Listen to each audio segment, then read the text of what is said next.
Chapter 579, Mer-people Royal Family. Chapter 579, Mer-people Royal Family. The Type 4C jellyfish was surrounded by the countless zombies, and it could neither advance nor retreat, its strength whittled away slowly. The remaining 6 Type 4 mutant beasts were being assaulted on all sides by the sea of zombies as well. It was just that they had tough and resilient scales. The fireballs of the H1S were only mildly painful to them and could not actually damage them.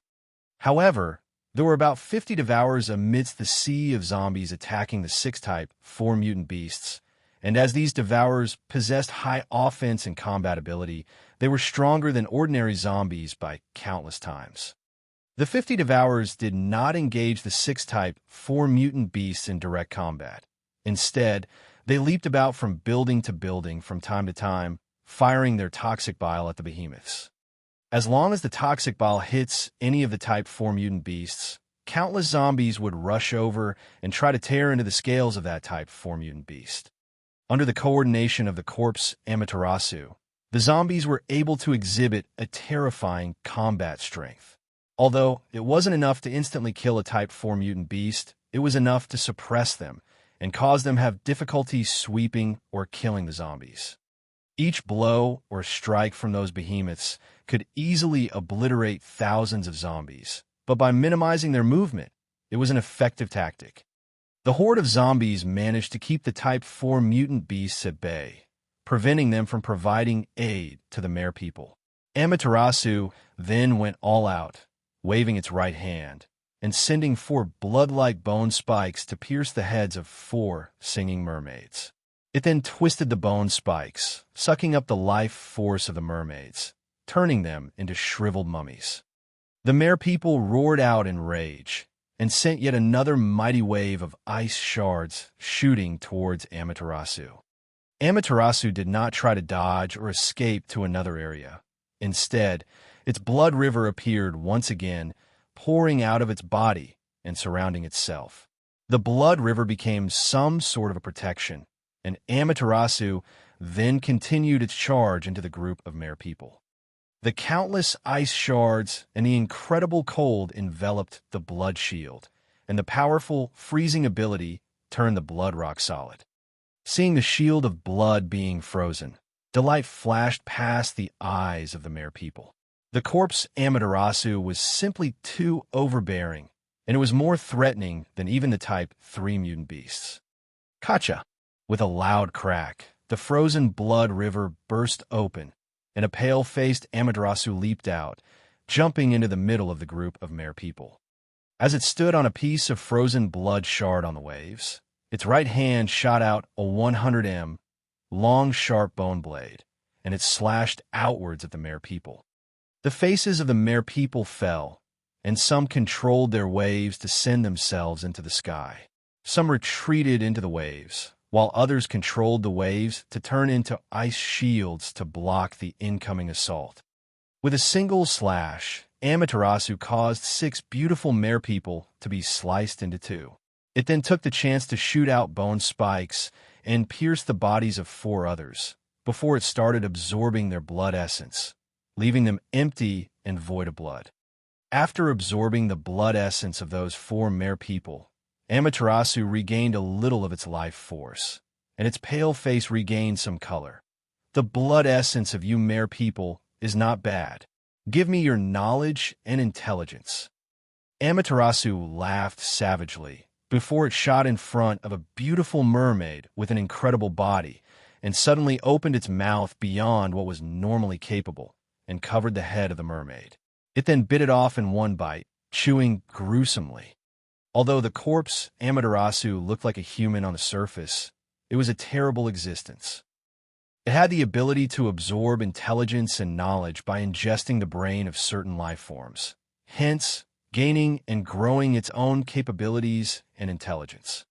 Amaterasu laughed savagely and appeared behind another member of the Sea Clan before piercing its body and absorbing its blood essence. The language of the Sea Clan. I'm a genius. Haha. It became even more courageous, and its momentum built up the more it killed and absorbed. Finally, it became a sort of blood-red flash. Every time the blood figure flashed by a mermaid or merman, an emaciated corpse would be all that remained floating on the sea. After continuously absorbing the blood essence of dozens of Mer-people, Amaterasu caught sight of a 1.45 Little Mermaid, looking about 12 or 13, wearing a crown with a mysterious pattern and inlaid with a number of crystals.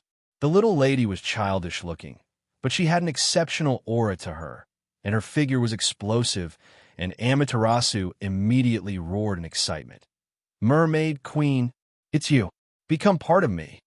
It then turned into a flash of light and shot towards the Little Mermaid.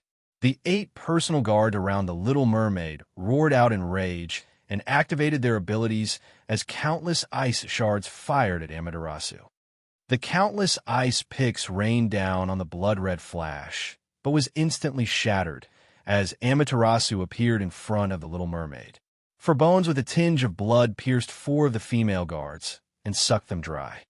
After absorbing them fully and breaking their defenses, Amaterasu reached out and grabbed towards the Little Mermaid's heart.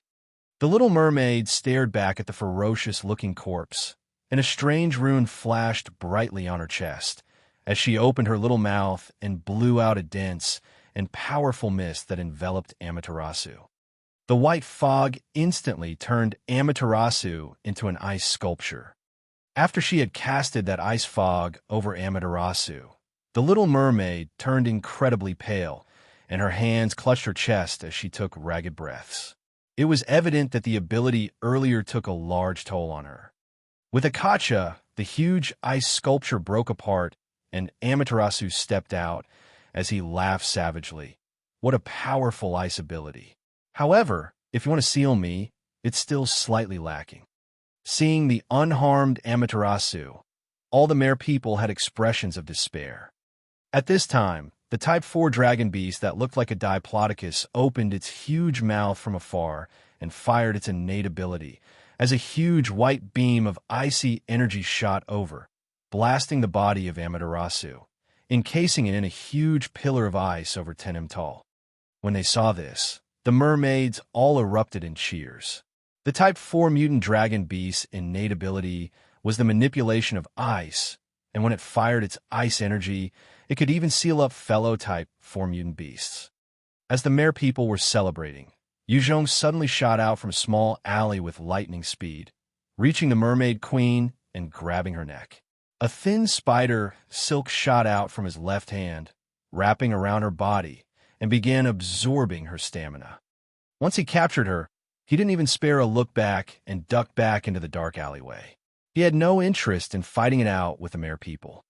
Yokosuka Base was destined to fall. It would either be overrun by zombies or conquered by the Sea Clan. All Yuzhong could do was to try and get as many benefits as he could before running away. When a Mermaid Queen was captured by Yuzhong, she let out a sharp scream, at the same time using an unrecognizable language. Yuzhong could not understand it and did not know what she was shouting about. She was evidently an important member, though, as the moment she was captured, the rest of the Mer-people immediately mobilized and chased after Yuzhong with a terrifying chill. Facing the powerful ice shards coming his way, he raised the body of the Mermaid Queen in front of him, acting as a shield. When they saw this, the rest of the Mer-people became shocked and furious and controlled the ice shards to change trajectory. Yuzhong then tugged at his spider's silk, and he instantly leaped up to the roof of a building. A powerful gust of wind blew, and Greenie came soaring through the skies, descending on the roof. Yuzhong hugged the Little Mermaid close to him before jumping onto Greenie's back.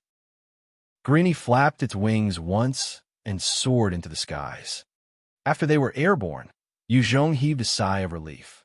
The center of the battlefield had been too dangerous. Any single Type 4 mutant beast could have heavily injured him, if not kill him. The defenses of the Sea Clan were also strong.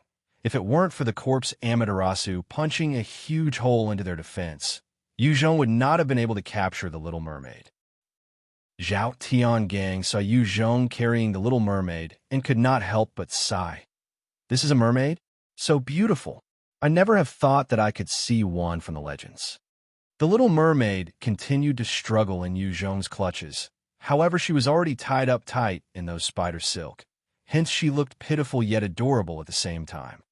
Xiaoxing could not help but ask, "Leader, you've caught a mermaid. When will we be obtaining the cruiser of the 7th Fleet?" The 7th Fleet of the U.S. Navy was not just a huge cruiser, it also possessed powerful combat capabilities. It was the symbol of strength, and prior to the apocalypse, it was a famous icon in Southeast Asia. Xiaoxing wanted to get his hands on it badly and to drive it around. Chapter 580. Hitting Corpse Amaterasu Hard. Chapter 580. Hitting Corpse Amaterasu Hard. The corpse Amaterasu possessed intelligence and was a variant mutation of the zombie virus. In addition to its intelligence, it was insanely strong. If it continued to grow, it might take over the whole of Japan, after which it might launch assault other areas with Japan as its base.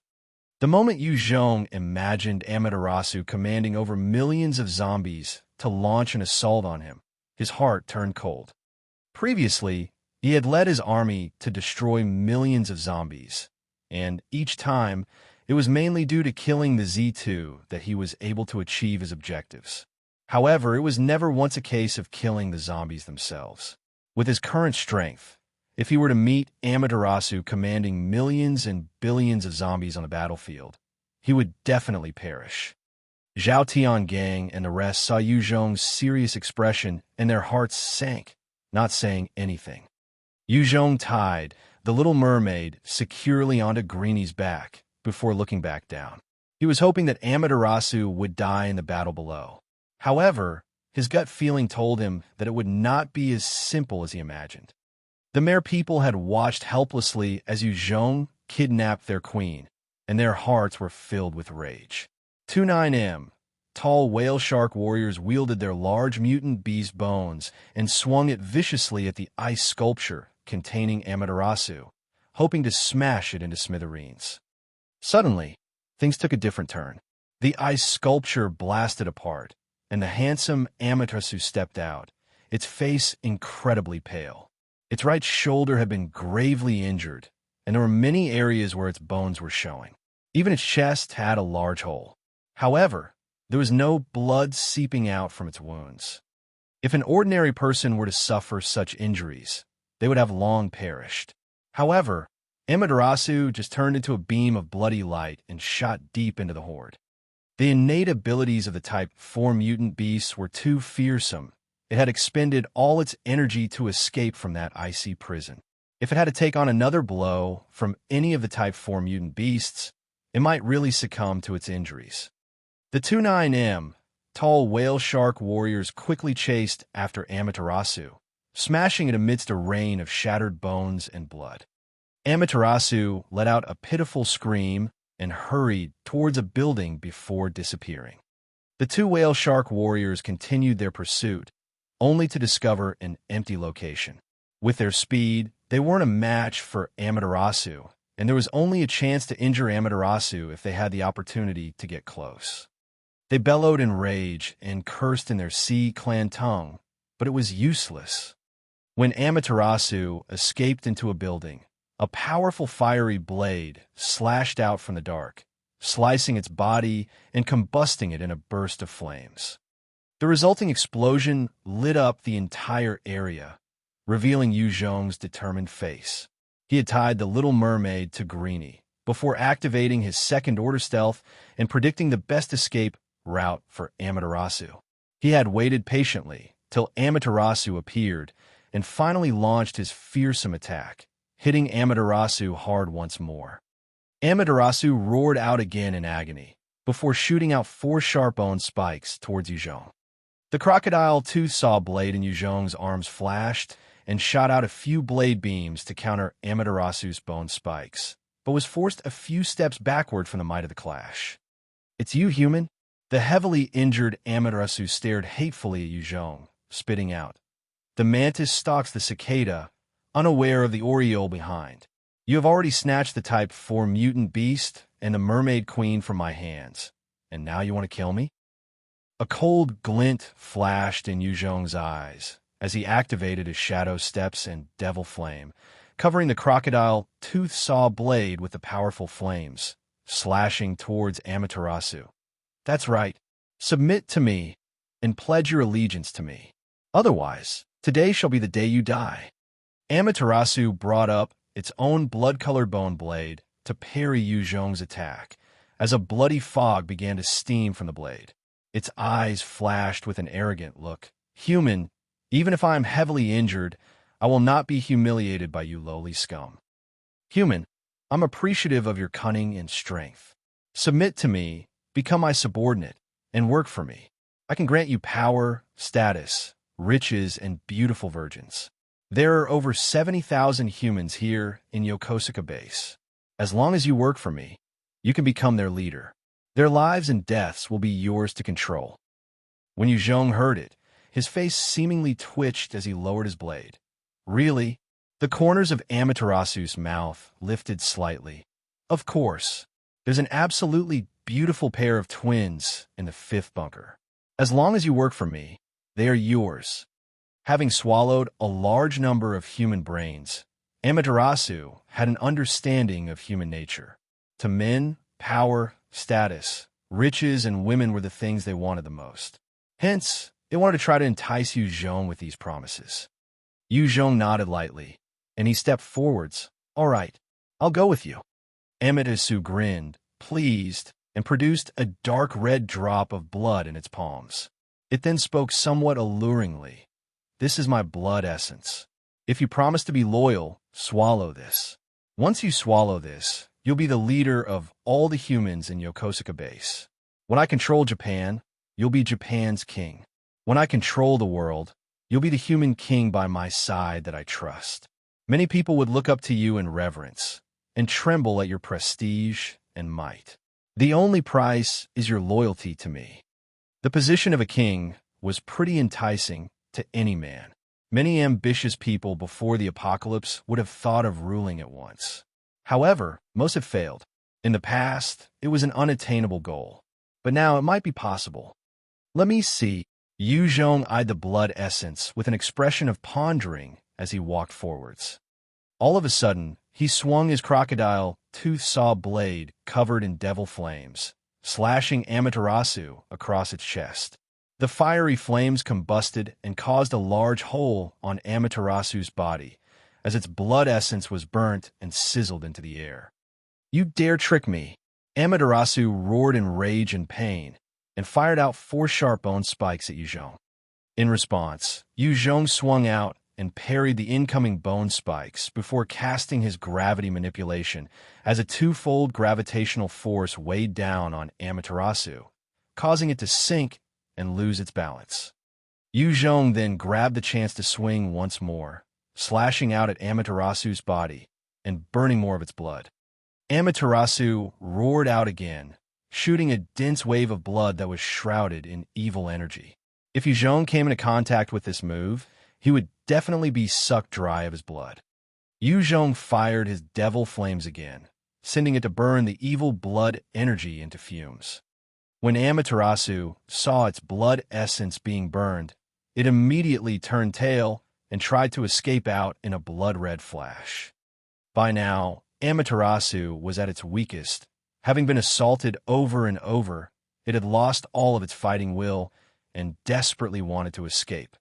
Yu Zhong fired out a beam of devil flame, enveloping the flash of light that Amaterasu had become, as the flames burned brightly and fiercely.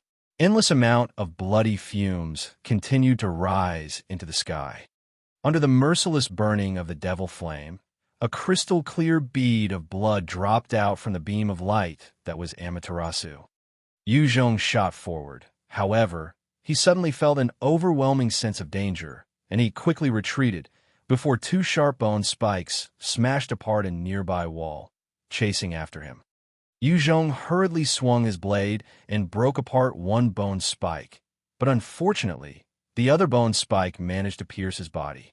It tore apart the bone encompassing armor he had activated, piercing the Type 3 mutant beast hide before it was forcefully stopped by the Level 4 protective vest. Yu Zhong felt some cold sweat. If he hadn't dodged in time, he would have been pierced. If it were any other mutant beast, it wouldn't be so bad. However, this was Amaterasu he was facing. It was simply a freak of nature that carried the deadly zombie virus, and if he was pierced, he might have become a zombie as well. Even evolvers and enhancers had no means of defending against the virus. Only the mutant beasts were somewhat invulnerable, as they were affected early on and had mutated themselves. Taking the chance when Yu Zhong was distracted and stopped by the bone spikes, Amaterasu hurriedly charged out once again before disappearing into the night. When Amaterasu had gained intelligence, it had also learned the fear of death. In fact, it still possessed some strength to contend against Yu Zhong. However, it wasn't willing to bet its life, and just wanted to escape into the horde to recuperate. At that time, it could come back and deal with Yu Zhong as it wished. Yu Zhong looked in the direction which Amaterasu had disappeared with, sighing with regret. Shit, it still managed to escape. This time, Yu Zhong had made use of the opportunity of Amaterasu being ambushed by the Type 4 mutant beasts to attack it. If it were based on their actual strength, Amaterasu could even injure and kill a Type 4 mutant beast, hence it was definitely stronger than Yu Zhong. Chapter 581. Killing the Type 4C Jellyfish. Chapter 581. Killing the Type 4C Jellyfish. What is this? Yu Zhong came up to the blood-red, crystal-like bead and used the crocodile tooth saw blade to poke it gingerly. Nothing happened. He hesitated a little before reaching out for it. The blood-red, crystal-like bead was as smooth as jade, and it radiated a brilliant red color, as though it was capable of drawing any gaze that was cast upon it. Yu Zhong held it and could feel a warm flow of energy circulating into his body. His blood essence seemed to quicken, and his muscles seemed to strengthen as well. As he held it for 20 seconds, a notification sounded in his mind. Congratulations, you have gained an enhancement of +1 in strength.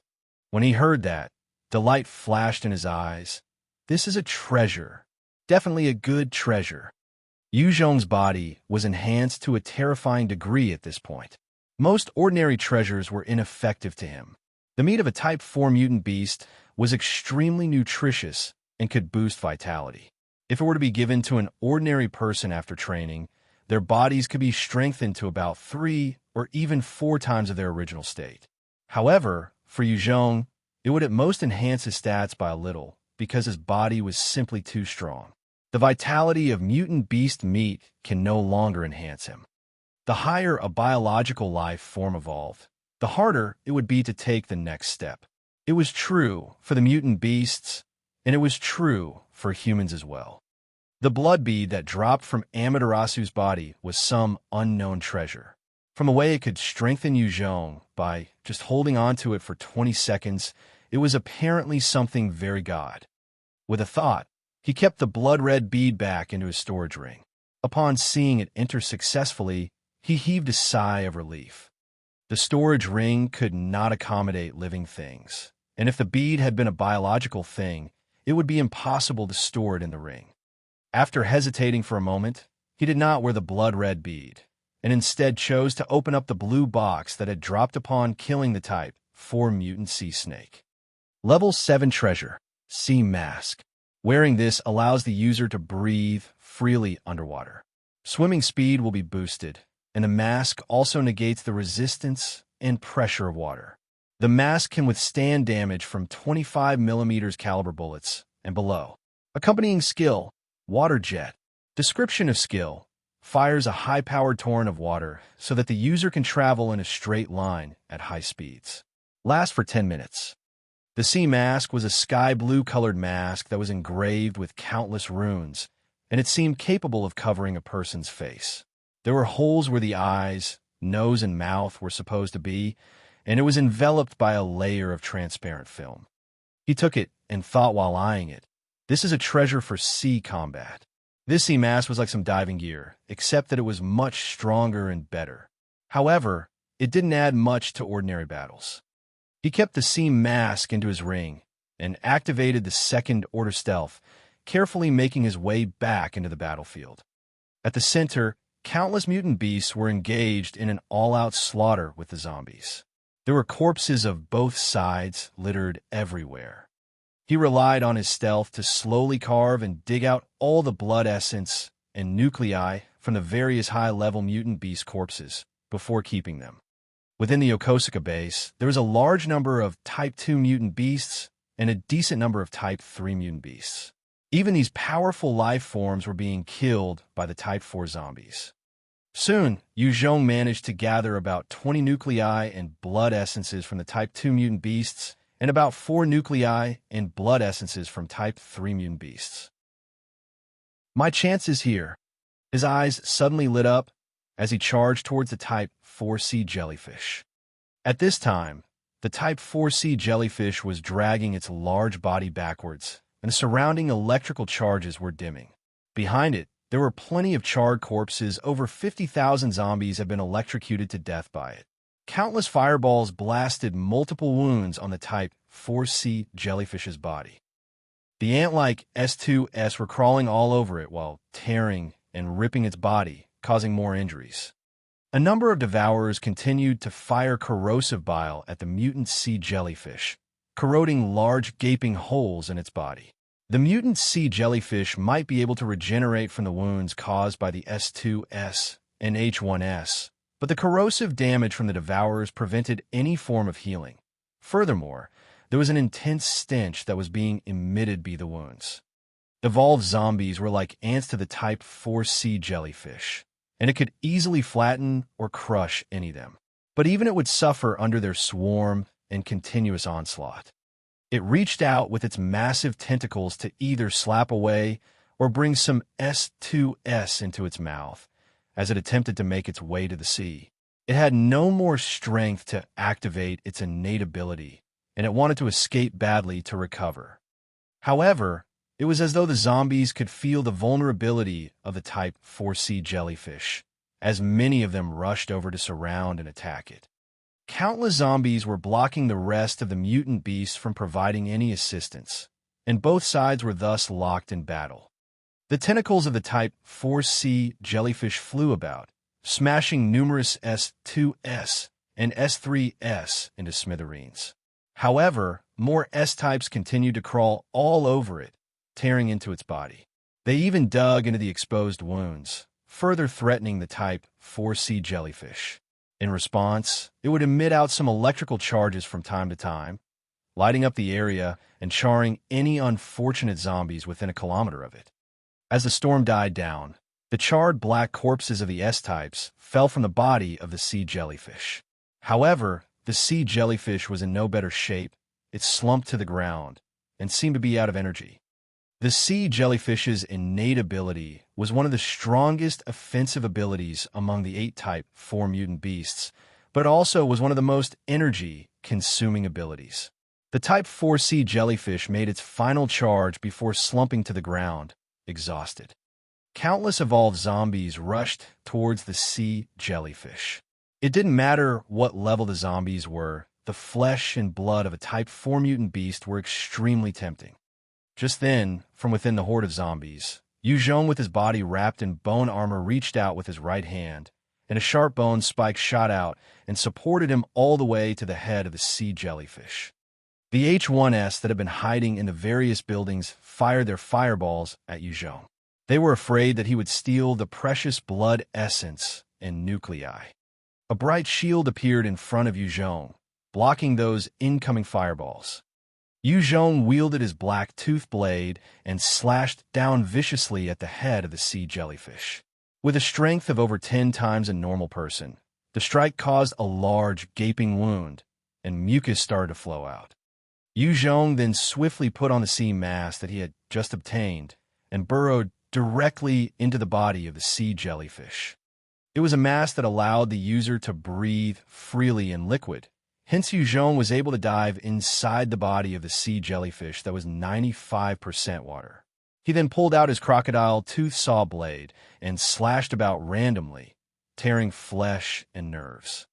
As he continued to wreak havoc in the body of the sea jellyfish, he noticed a blue nucleus as well as a bright red blood essence. They were surrounded by a number of white pearls amidst the nerves and tissues. Yu Zhong reached out to grab the two of them, before pulling hard. He then used his blade to sever the different nerves and muscles, causing the brain of the sea jellyfish to immediately shut down. Congratulations on achieving level 81. You've gained 2 attribute points to be allocated. The moment the brain of the sea jellyfish was mutilated by Yu Zhong, he received a large orb of experience, directly causing him to level up. These should be all precious treasures. I shall keep them for now. Yu Zhong eyed the mass of white pearls and encased them in a glass container before keeping it into his ring. Even the flesh and blood of the type 4C jellyfish was a hard-to-come-by delicacy. Yu Zhong quickly sliced some off and kept them into his ring before hurriedly burrowing out. He had just emerged from the body of the type 4C jellyfish when a gust of wind blew towards him, as a sharp claw made grab at his body. It was an S4 that had just climbed onto the body of the sea jellyfish and was intending to attack him.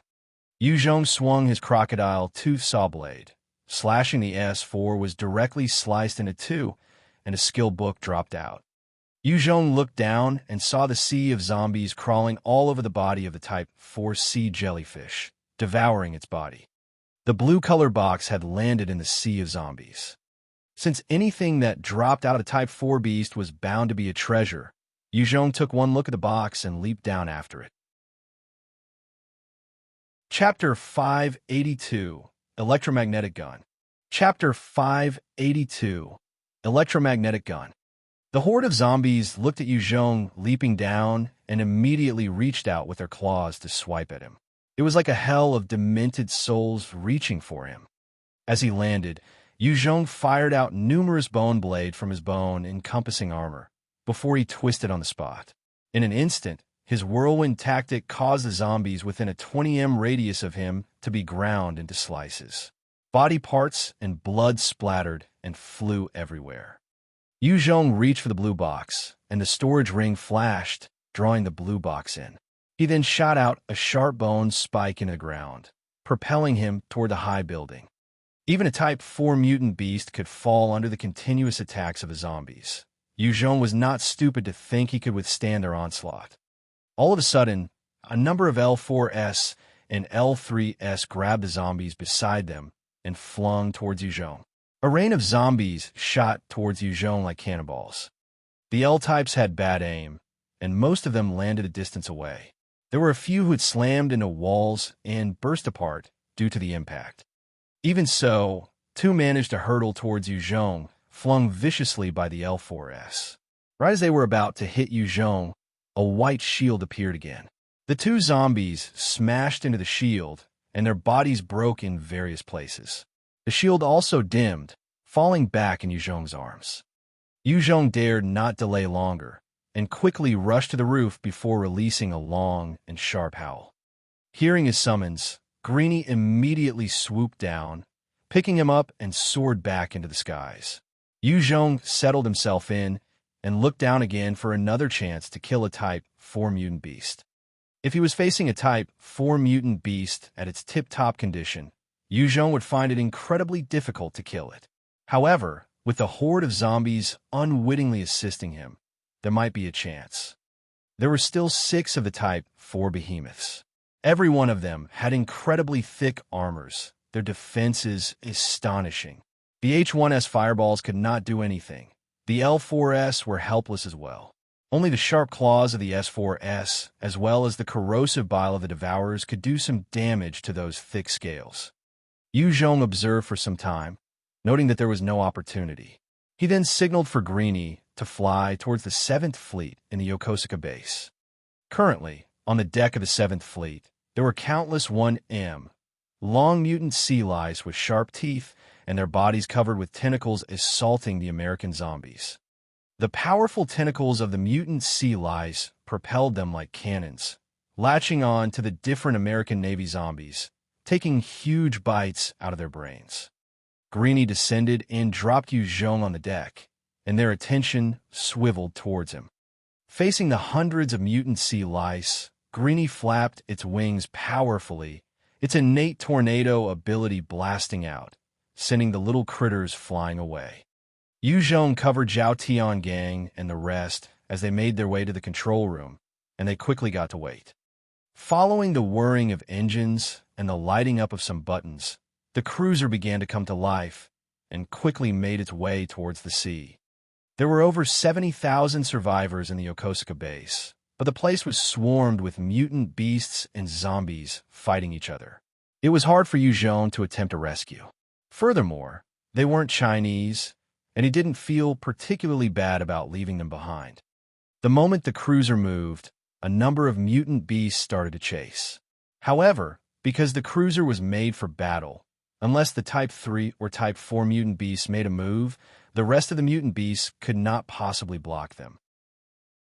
However, the Type 3 and Type 4 mutant beasts were all locked in a crazy fight with the zombies, and the ordinary beasts could do nothing to hinder the 7th Fleet cruiser.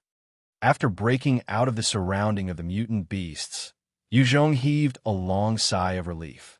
Although he didn't manage to obtain the entire Yokosuka base, earning a mothership and cruiser was decent enough, especially since the mothership had a number of advanced fighter jets.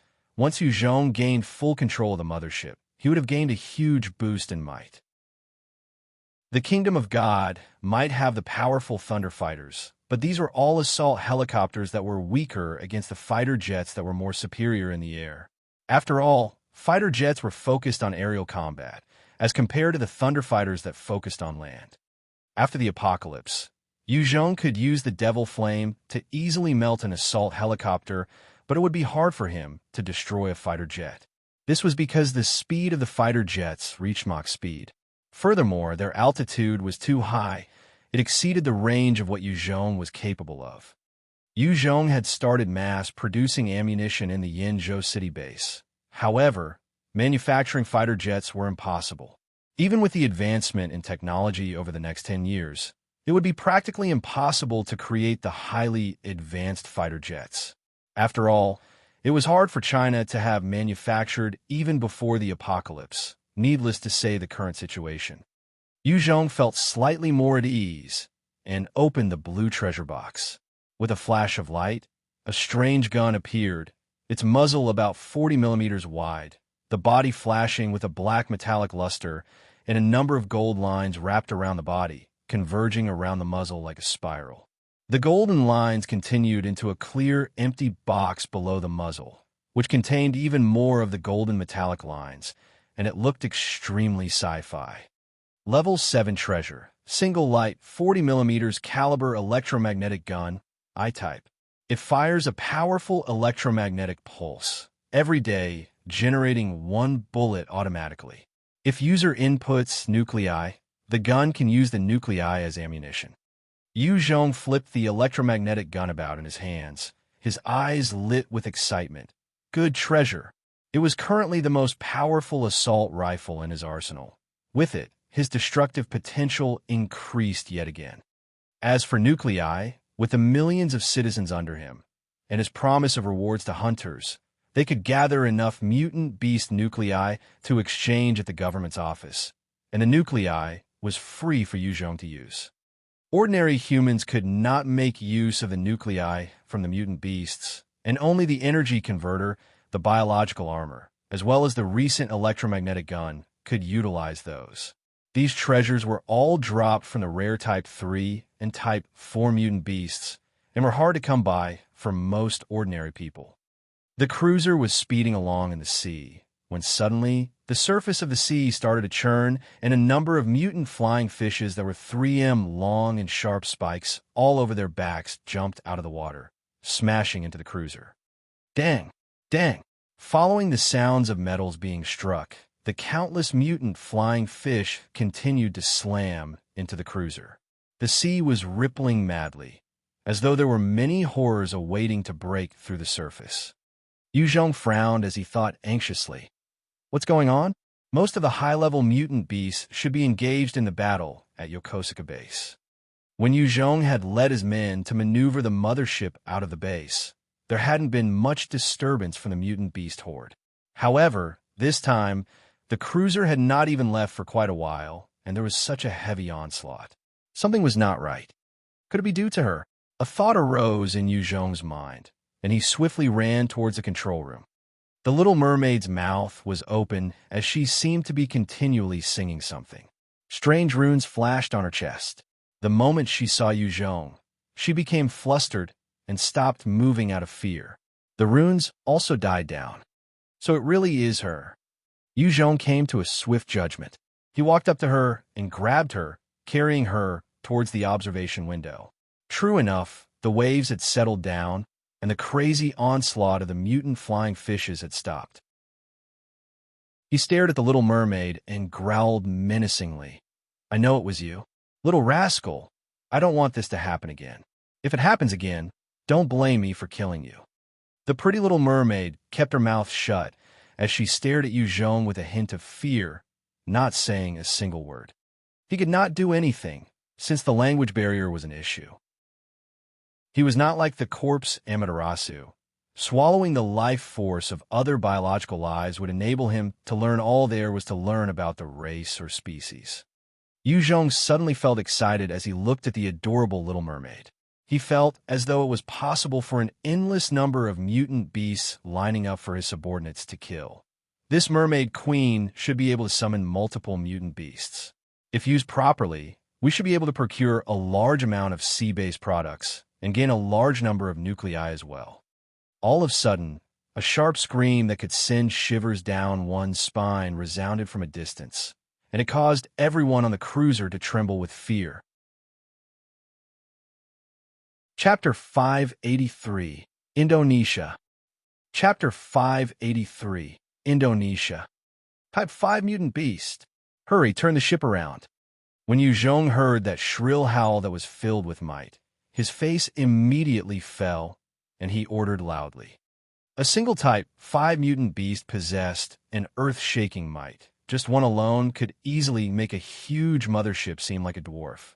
Such a behemoth was basically invincible in the seas, and as long as they wanted to, they could easily flip and tear into the cruiser Yu Zhong and his team were on. The little mermaid that was in Yu Zhong's arms was also frightened, and her body trembled. The Type 5 mutant beast was truly an overlord in the seas, and her clan was just one of the many factions that held power, and through their joint efforts, they managed to subdue 8 Type 4 mutant beasts. However, a Type 5 mutant beast was beyond their capabilities. Zhao Tian Gang swiftly controlled the cruiser to head for another direction and cranked the turbines, pushing the speeds to the limits. Following the constant howls, a fierce wave rose in the distance and made its way towards them before crashing down on the boat. Yu Zhong leapt onto Greenie's back and flew up to the sky for a better look. In the distance, lightning flashed about, icebergs shattered, and strong gusts of winds brewed. The sea churned and waves after waves rose, spreading outwards and covering the entire battlefield. In the skies, he could not make out what was going on at the epicenter of all that commotion, but he knew that there were definitely 2 Type 5 mutant beasts engaged in a fierce battle, and they were slowly moving towards the cruiser. His face instantly fell, and he roared into the walkie-talkie. "Bank left. Bank left." The people on the cruiser could not care about what was going on and just followed Yu Zhong's orders as they tried their best to escape from the vicinity. Yu Zhong stared fixedly at the battle in the distance, praying that the cruiser wasn't the aim of the 2 Type 5 mutant beasts. If it had been on land, Yu Zhong could still try to engage one of them in order to be a distraction. However, in the seas, he was helpless. Even with the sea mask, he was simply powerless against the behemoths and their natural advantage in water. Fortunately, the 2 behemoths did not seem to place the cruiser in their eyes. The storms they created just happened to blast their way. Even so, the force of the storm was enough to raise some powerful waves, causing some to slam into the cruiser, rocking it side to side. The cruiser was still a precious piece of technology that humanity had come up with, and even with the rocky seas, it still managed to stay afloat. As the powerful storm blew past, Yu Zhong heaved a sigh of relief. However, he noticed that the cruiser had already deviated from the channel they were supposed to be at by over 100 miles. All of a sudden, The surface of the sea started to churn as a huge tentacle broke through the water and wrapped around the cruiser, intending to drag it below the surface. Level 77 Mutant Beast, Type 3 King Squid. Looking at that ominous tentacle, Yu Zhong immediately took out his new electromagnetic gun and fired a single shot at the Type 3 King Squid. A hot pulse blasted the tentacle, severing it into two, while the electrical discharge from the shot covered the surface of the king squid, shocking and paralyzing it. The moment the Type 3 king squid went into shock, Zhao Tiangang came back to his senses and activated the defenses on board, firing the various powerful weapons at the tentacle of the Type 3 king squid. Under that dense barrage of firing, the Type 3 king squid's tentacle was blasted full of holes and broke apart. The torpedoes on the cruiser also fired and exploded on the body of the king squid beneath the surface of the sea, causing it to bleed. Dense clouds of blood spread outwards in the sea, dyeing the water red. The king squid immediately gave up in fear and retreated out into the sea. Yu Zhong looked at the tentacle floating on the surface, and his eyes flashed with pity. If it had been on land, a heavily injured Type 3 mutant beast was the best to hunt. However, in the sea, he had to think twice. Yu Zhong returned to the command room, when Zhao Tiangang had an ugly expression. "Leader, there's a situation. 4 huge mutant beasts are making their way here. One of them is just slightly smaller than this cruiser. I think that it might be a Type 4. Yu Zhong frowned and replied, "Immediately divert us away from their path." Zhao Tiangang then replied with difficulty, "But leader, we have already veered too far from our original course. If we try to avoid this swarm of mutant beasts, we will be even further away. There is not enough fuel for us to make it back should we decide to go further off course. We will have to make a stop at another island." Yu Zhong immediately made a judgment. "Then let's stop somewhere so that we can refuel." The Type 4 mutant beasts were practically impossible to fight out in the sea. While the cruiser did possess the means to injure some Type 4 beasts, they had the ability to flip it over and sink it into the sea. He did not want the cruiser that he worked so hard to get be destroyed that easily. Zhao Tiangang received his order, and his heart eased a little. Yes. Under Zhao Tiangang's control, the cruiser managed to speed off into the distance, far from the path of the mutant beasts. There were all sorts of dangerous entities in the waters in the current world. However, since the cruiser was the renowned 7th Fleet's treasured ship, it possessed powerful devices and sonar equipment to detect any biological life form, allowing it to adjust its course whenever needed. A huge land mass soon appeared in the distance. Yu Zhong looked at that foreign place and asked, "Where's that?" Zhao Tiangang reported, "That's Indonesia, sir." A look of loath flashed past his face. "It's actually that place." Indonesia was a place with a history of anti-Chinese sentiments. In recent history, there were points in time where the Chinese had been slaughtered like livestock. Men were killed, women were raped, and kids were grilled over fires. Some of the locals had no feelings whatsoever towards their deeds, and their cruelty knew no boundaries. It was almost comparable to the rape of Nanking by the Japanese and the Nazi genocide of the Jews. In 1998, there was a huge anti-Chinese movement in Indonesia. Over thousands of Chinese have been killed, their properties and belongings were seized, and even little kids were not spared. When Yu Zhong was studying in university, he had seen the photos of that period and could not forget the cruelty. In front of them, he noticed a small boat docked near the shore, and on it were a few survivors in tattered clothes. Each of their right hands were chopped off, and their blood flowed freely into the sea. The blood attracted the mutant beasts in the sea, and soon the surface of the water churned as a number of mutant beasts appeared, chomping down on the bodies of the survivors. Honk! Honk! Just then, the small boat suddenly exploded, and the powerful explosion blasted the mutant beasts, killing them instantly. An electric fishing boat soon came throttling from shore, and a number of ashen-faced survivors tossed out some nets, dragging in the corpses of the mutant beasts. 7 or 8 other armed militants were roaring with laughter, loudly talking about who knows what. One of them casually raised his gun and fired it at one of the survivors, causing the rest to tremble with fear, and their movements quickened. The rest of the militants continued to laugh. When Yuzhong witnessed this, his brows furrowed. He whipped out some masking tape and sealed the mouth of the little mermaid, who stared furiously at him, before putting on the sea mask and swimming towards that fishing boat. The moment he put on the sea mask and dove into the water, he felt like he had become a fish, easily slicing through the water without resistance. At the same time, under the enhancement of the mask, he could even see a fish scale the size of a palm floating about 2 miles away. He swam easily towards the boat before suddenly jumping out from the water and leaping onto the boat. He punched out mercilessly at one of the militants with his 10 times strength, and the militant's brain was instantly pulverized. The rest of the militants immediately cursed out in their native tongues as they raised their guns to fire at Yuzhong wildly. He whipped out his crocodile-toothed saw blade from his waist, and in a flash he evaded their attacks and coldly separated their heads from their bodies. In just a short span of time, all of the militants had been exterminated by Yuzhong.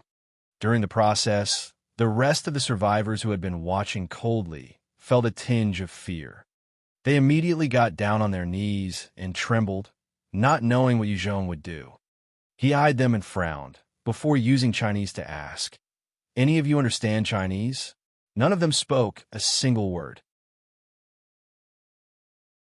Chapter 584, Indo-Chinese. Chapter 584, Indo-Chinese. Yuzhong looked at the survivors, trembling in fear, and frowned. He immediately took up one of the rifles and pointed it at the head of one of them. Did I just save a bunch of Indonesian monkeys? What a waste of effort. Since you guys are Indonesians, you might as well die. Some of the native Indonesians were lazy, foolish, yet cruel. They had been envious of the lifestyles of the rich Chinese who strove hard in the country. That was why during each period of unrest, some of these people would launch an assault on the Chinese to snatch what they had, raping the women and not letting the children off. They were truly worse than beasts. When Yuzhong thought that he might have rescued some of these very people he loathed, he felt unhappy. After the apocalypse, he had already slowly grown to become extremely vicious, and he truly wouldn't have second thoughts about killing them. The survivor who was held at gunpoint began to wet his pants in fear as he tried to kowtow profusely, trying to speak in some barely understandable form of Chinese. "Don't kill me. I'm Li Jingren. I'm Chinese. They're all Chinese as well. Please, sir, thank you for saving us. Don't kill us. We're willing to do anything for you. Don't kill me. I'm Chinese." The rest of them began to kneel and hurried to kowtow. Not all of them could speak Chinese, and 4 didn't even speak, just kneeling and kowtowing. In this apocalypse, any expert that possessed strength was someone who had killed mutant beasts and zombies before. They're well known to be decisive and vicious, and would definitely not be soft-hearted. These survivors did not want to die. Yuzhong pointed at a few of them and coldly drawled, "Why aren't you guys speaking in Chinese? Are you Indonesians, colluding to trick me?" Those survivors turned pale when the gun was pointed at them, and they just kowtowed even harder. Li Jingren immediately responded in a small voice, Sir, they're truly Chinese, but their families have been in Indonesia for a few generations. They have already lost their understanding of the language. They're really Chinese people. It was usually hard for Chinese to assimilate into other countries. Hence, many Chinese families would choose not to teach their kids Chinese and instead use the local language to raise their children in the hopes of integrating better. Many countries were usually more open to their own locals and less so for foreigners. As for countries like China that usually cared more about foreigners than their own, there were little of them. Yuzhong pointed to the various corpses floating on the sea surface and asked, "What's going on here?" Li Jingren chuckled bitterly as he spoke out in a solemn manner. They were live bait. The Indonesians captured a few Chinese to be live bait, tying them with explosives purely to deal with the mutant beasts in the sea. It's how they fish. There were many fierce beasts in the seas, and the Indonesians had devised the trick of tying explosives with bloodied survivors to lure the mutant beasts in before blowing them up. It was cruel, but effective. Yu Zhong frowned. I heard that their intelligence weren't high. How could they have thought of this idea? Li Jingren laughed bitterly again. It was an idea proposed by a Chinese called Wu Liang. A strong killing intent flashed in Yu Zhong's gaze. This Wu Liang, I must kill him. Someone like that who betrayed his own race to help others. Yu Zhong hated these sort of people the most. He would kill any that he came across. There's no need, sir. He's already dead. Li Jingren saw the confusion in Yu Zhong's eyes. After proposing this wicked idea to the natives, he was soon captured and thrown as the first bait. His wife and daughter had then been raped before killed and cooked to be eaten. When Yu Zhong heard that, he turned silent. Their depravity and cruelty far exceeded his imagination. He then asked, "Any of you know how much firepower their base has?" "Not entirely sure." Li Jingren replied, "I know they do possess many guns. Other than that, we don't know much. We have been kept in pig pens all the time." Yu Zhong pointed to the corpses of the Indonesian militants and told Li Jingren, "All right, I'm giving you guys a chance for revenge now. Take those guns, follow me to eradicate those bastards." "No, no, sir. No, sir, we can't fight. Sir, they're too fearsome. The moment you go against them, once you're found out, your limbs will be chopped off, and you'll be nailed to a cross to suffer till your death." The moment they heard Yu Zhong wanted to take them to fight it out with the Indonesians, they immediately kowtowed furiously, begging not to. They were already broken by the cruelty and viciousness of the methods the Indonesians employed. The only way they knew how to survive was to endure. Regardless of how suppressed, humiliated, or even how many of their loved ones were killed, they only knew how to endure. To them, the moment they retaliated, they would suffer much worse. Most of the Indo-Chinese people only sought to advance their own causes and could endure tough times. As long as they weren't pushed to desperation, they wouldn't just lash out. That was why they didn't dare to antagonize the Indonesians. They might be capable figures in their respective fields like business, engineers, farmers, architects, all sorts of occupations, but they weren't warriors. However, even the most pitiful had a threshold. Even after suffering so much, these Indo-Chinese survivors in front of him were all trembling and actually dared not rise up to take arms against their tormentors. Yu Zhong eyed them furiously and barked, "What a bunch of useless trash." They lowered their head in shame, but continued to kneel there, looking like curled-up worms. Yu Zhong eyed Li Jingren and spoke coldly. "Get up, bring me to where you guys were held." "Sir, please spare us. It's hell there. On account that we're fellow Chinese, please spare us. I don't want to go back to that hellhole." Some of the Chinese began to wail and plead. Yu Zhong's eyes flashed coldly, and he raised a rifle, firing once into the head of one survivor. An additional hole appeared in the head of that survivor's, and he crumpled to the floor with a look of fear on his face. Seeing this, the rest of them were frightened out of their wits and fell back. Yu Zhong was like a killing demon as he eyed them, speaking icily. "This is not a negotiation. This is a fucking order. Those who don't abide will die. Get up. Leave me there, or you can die here like trash." He had no choice but to employ different means to deal with different people. Since these Indo-Chinese had been broken by their overwhelming fear of the locals, he had to use their blood and lives to inform them of a greater threat, him. Otherwise, he would have to blindly search for the base himself. Seeing their comrade killed, the rest of them finally felt the true extent of Yu Zhong's nature. They didn't dare plead any longer and began to control the ship back to base. From his walkie-talkie, Zhao Tiangang's voice sounded, "Leader, is there anything wrong over on land?" Yu Zhong's expression was as calm as the water surface. "I'm going to clear some trash and look for some fuel. You guys stay where you are and await my orders. Call for reinforcements." Since the fleet was advanced, its communication equipment was easily top-notch. They could contact their forces over at Shizuoka Prefecture and Sakura Town. Zhao Tian Gang responded. Yes. On a small hill, Li Jingren was pointing to a base in the distance. As he reported to Yu Zhong fearfully, "It's right there." Yu Zhong looked at the base and noticed that it sat on a flat terrain, its design extremely simple and surrounded by wooden fences. Surrounding were wide fields that once used to grow crops, but was now barren. On those wooden fences, there were numerous corpses of men, children, and women hung up on them. At the entrance, there were even over hundreds of heads stacked up. It was truly a gruesome scene. Yu Zhong eyed Li Jingren and the rest of them, saying indifferently, "You guys stay here." These bunch of people were too weak to do anything and might even become a burden to him. "Thank you, sir. Thank you." Li Jingren and the rest immediately kneeled down and kowtowed in thanks. At the entrance of the base, there were 4 Indonesians standing guard. They were currently riding on top of a pretty Chinese woman as they roared with laughter. The female survivor had her hands broken, her snow-white skin carved with the words "Kill all Chinese pigs," her tongue sliced off. One of her eyes had also been dug out. Currently, one of the soldiers was carving in her body, causing more blood to spill as she squirmed and moaned in agony. The 3 other soldiers were excitedly raping her in whatever hole they could fill, the sight of her bloodied body exciting them further.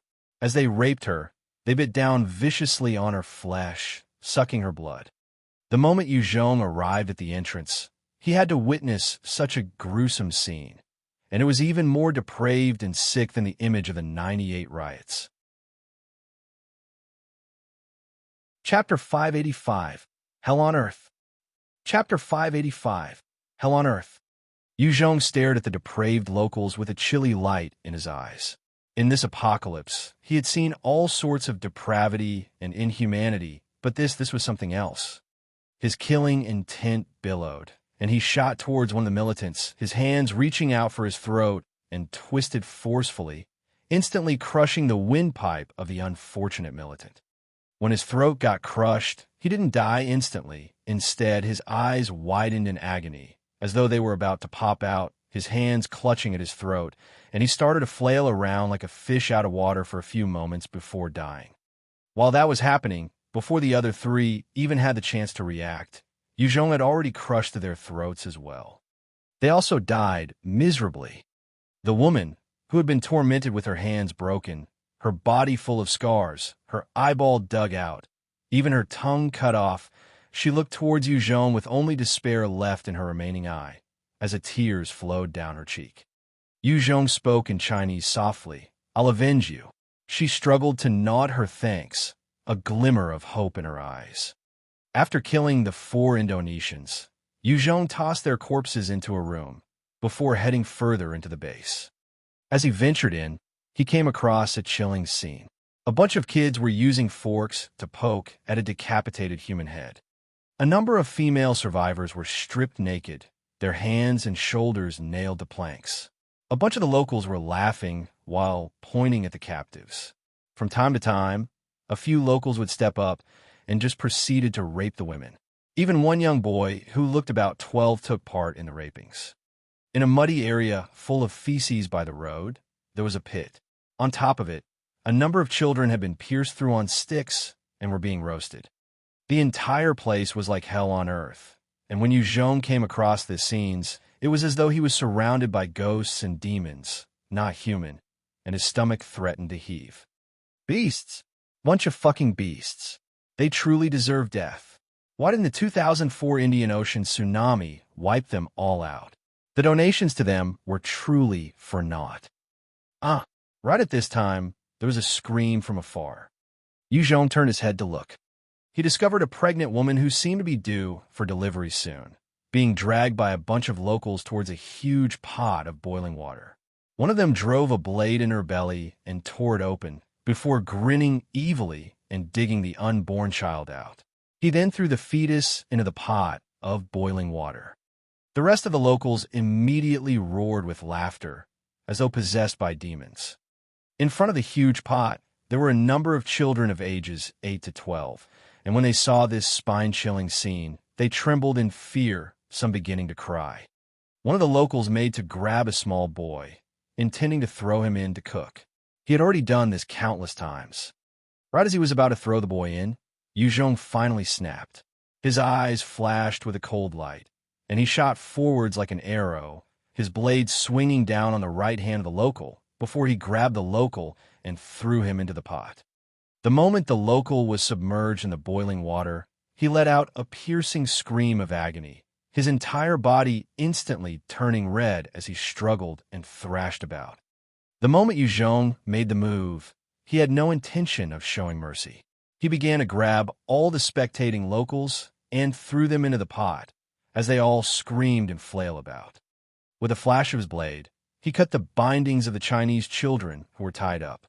He eyed them all and threw a number of blades and 54 guns onto the ground, saying, "I'm Yuzhong, and I'm here to save you. If you have the guts, pick up the weapons. Come with me to kill these fucking monkeys." Those who were scared, you can hide yourself. There are no saviors in this world. Only guns and weapons are your salvation. If these Chinese kids were in China, Yuzhong would have assigned someone to come protect them. But they were in Indonesia now. A huge bunch of them were already sheep. What Yuzhong needed were hungry wolves. The more wild they were, the better. Kind and passive people would find it hard to survive in this hell-like world now. The kids eyed the weapons, and one particular 12-year-old stepped forward with a resolute look in his eyes as he picked up a gun and blade, walking towards Yuzhong. His voice was filled with a raging, killing intent as he spoke. "I'm Liang. I'll follow you. As long as you can take me to kill these bastards, I'm yours to command. Whoever you want me to kill, I'll kill." Adults had their mindsets and were hard to change. As for kids, they could be resilient, and when they became ferocious, they could be even more scary than adults. Because in their simple-mindedness, killing a person might not be different from killing an ant. Some of them lacked the empathy towards other life forms. With Liang stepping out, the rest immediately bent to pick up the weapons and stood around Yuzhong like little wolf cubs. Only 4 of them remained, not knowing what to do, their faces full of fear. With a flip of his hands, an assault rifle suddenly appeared. He raised it and sprayed at the locals. Regardless of gender or age, as long as they were locals and appeared in his sight, he would gun them down. To him, they were enemies, a bunch of beasts. He had never shown mercy to his enemies. Even for the kids, they were just as vicious and cruel on the battlefield to him, and if one wasn't careful, one might fall prey to them. During the Sino-Vietnamese War, plenty of Chinese soldiers had fallen at the hands of the Vietnamese women and children because they went soft. The safety of the guns are already off. Liang, take me to where the Chinese people are gathered. Yuzhong did not bother about those kids who could not come to a decision, and instead led Liang and the rest away, killing any locals that appeared along the way. What he needed now were wolves, not pigs. If he stayed behind to protect those weak-minded ones, he would just be digging a grave for himself. Liang continued to point the way as he ran to keep beside Yuzhong. He soon led them to a place where one was instantly struck by the putrid stench, of which blood and rotting corpses could be seen everywhere. "There! It's right there. That's where the Indonesians have been keeping us captive." Outside the camp, there were 12 locals wielding heavy machine guns and rifles, and they instantly charged towards Yuzhong, firing madly. Yuzhong roared out, "Get down!" Liang and the rest might not have gone through any special training, but they ducked with agility, seeking cover. Only one of them responded slightly slower and was struck in the body by countless bullets. When the kids saw their comrade gunned down, having no prior battle experience, they begun to tremble, their eyes filled with crippling fear. In midair, a nether hole appeared and White Bones leaped out, standing beside Yuzhong. "Wipe them out." White Bones was more suitable to slaughter these enemies that lacked heavy firearms. Its demonic eyes were ablaze with fire and charged into the fray, ignoring the bullets. The projectiles only served to bounce off White Bone's body, and it waved its powerful blackbone axe, slicing through the 12 militants instantly. Yuzhong called out in a loud voice, "I'm Yuzhong. I've now killed the Indonesians guarding this cell. Those with guts, bring your weapons and come out with me now to kill the rest." After a while, a number of Chinese survivors came out. "Kill those bastards. I'll come with you." "Me too." A number of survivors who had deep grudges with the locals came pouring out, although there were still over 200 of them who maintained their silence. A middle-aged man came out, his face red as though he was agitated. "Listen to me. Everybody calm down. If we go against Mr. Hartono, he will kill us all. Your families will be turned to food. They will punish you all with all sorts of torture. Yu Zhong, you get the hell out. We don't need your rescuing. You're not helping us like this. You're going to kill us. Are you trying to kill us?" This guy was called Wang Wei, and he was wholeheartedly trying to side with the locals. He believed that as long as they continued to show their warmth and lack of retaliation, the locals would accept them. Chapter 586, Massacre. Chapter 586, Massacre. Wang Wei pointed at Yu Zhong and rebuked loudly. "Look, everybody, this guy is a Chinese from China. We will solve our problems our own way as Indo-Chinese." Scram. There are some who were fated to serve others their lives. This person was the epitome of such a character, where their weak wills and cowardice caused others harm. They only knew to bully those weaker than them, and did not know how to fight for their own. "Go to hell." Yu Zhong's eyes flashed coldly and immediately fired a shot at his head. In between Wang Wei's brows, a new bullet hole emerged, his eyes full of shock and disbelief as he crumpled to the ground. Seeing this, all the survivors felt their faces drain of color, as some began to scream and receded back into the camp in fear. After so much torture and humiliation, fear has been drilled deep into their mindset. Even at the moment of death, they would only know how to grovel and beg for their lives. Yu Zhong glared and cussed. Useless waste. However, not all of them were utter trash, as a few women with multiple scars all over their bodies came out silently, picking up the guns on the ground. There were a few men that had tattoos over their bodies, who looked to be ruffians prior to the apocalypse, that came forward as well, picking up the blades that Yu Zhong had given out. Their eyes shone with a bloody light. These hoodlums would have been considered the cancer of society during peaceful times. However, in such a chaotic world now, they dared to fight and risk their lives, and would survive better than ordinary people. Han Xing, Han Shizhong, and many other famous generals were of such modest backgrounds as well. One particular man with a white tiger tattoo over his right shoulder and a bald head of about 1.7 m height stepped forward. His eyes were full of vengeful hatred as he spoke. "Boss Yu Zhong, I'm Ling Guang Ming. If you bring me to kill those bastards, my life is yours to command. Count me, Chun Chi, count me." Li Yuan Hao, a number of rough-looking men who would usually be avoided before the apocalypse came forward, calling loudly. It was not all the Chinese that had lacked that humanity. It was just that many of these Indo-Chinese have been brought up to tolerate, to put in hard work and not resist. No one taught them how to. Yu Zhong swept his gaze over these 30 men and women, and he was pleased. Good. As for those who ran to hide back in the camp, Yu Zhong would not care about them. With 30 survivors willing to join in the battle, to him, it was already an added bonus. It was not like he couldn't take on the entire camp himself. The commotion wasn't small, and very soon, the rest of the locals had been alerted, and a number of gun-toting militants had rushed over, surrounding the place. One particular officer began shouting in the local language. Yu Zhong had no understanding of the language and asked Li Ying, "What's he saying?"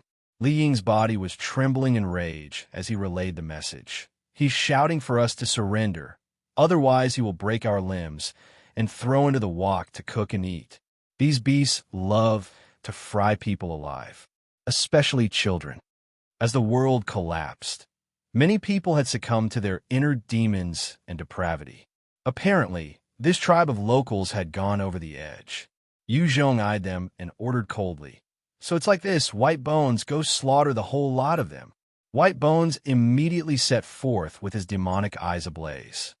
The local militants began to fire at White Bones wildly. The bullets just bounced off White Bone's body as it charged through the rain of bullets into the midst of the locals. 10 sharp bone blades shot out from its body, and it began to twirl around, turning into a meat grinder slicing the surrounding locals apart. They were either decapitated or slashed at their waist. Some even had their hearts directly pierced. The deaths were quick and gruesome. After White Bones casually dealt with over 30 men, the rest of them immediately crumbled and sought to escape, some abandoning their weapons and running, while others got down on the floor and hugged their heads. When Lin Guangming and the rest saw this, they were stunned. When these locals had killed and tortured them, they were like tigers. Yet in a short span of time, Yu Zhong had already caused them to be kneeling and begging or running for their lives. The Chinese survivors could not believe their eyes. Yu Zhong pointed at those locals who were kneeling with their hands hugging their heads and gave an order to Lin Guangming and the rest. Go pick up their ammunition. We're not holding captives. Kill them all.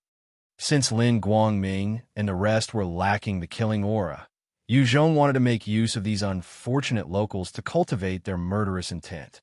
Those who had never seen blood before were vastly different from those who had been exposed. Yes, boss you.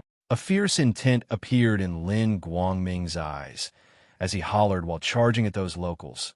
Brothers, follow me as we kill these damn bastards. Lin Guangming swept up a blade and thrusted it viciously into the body of one local before pulling it out, effectively slicing his abdomen area, causing the local to scream out in agony. With Lin Guangming rising to the occasion, those Chinese survivors that had willingly stood forward immediately charged, picking up the guns that the militants had abandoned and killed all the parties who had surrendered. The moment the armed forces collapsed, the entire base fell into chaos. Many of the locals tried to use their weapons and killed the survivors on their hands first before escaping. Some even took the chance to kill their own comrades, stealing their resources, setting fire to the huts, plunging everything into chaos. White Bones took the lead, with Lin Guangming and the other survivors charging behind. Regardless of who they saw, be it men or women, young or old, as long as they were the locals, they would kill. Fresh blood dyed the entire place. Countless locals were being slaughtered by the group of survivors. They begged and shrieked for their lives, hoping for mercy.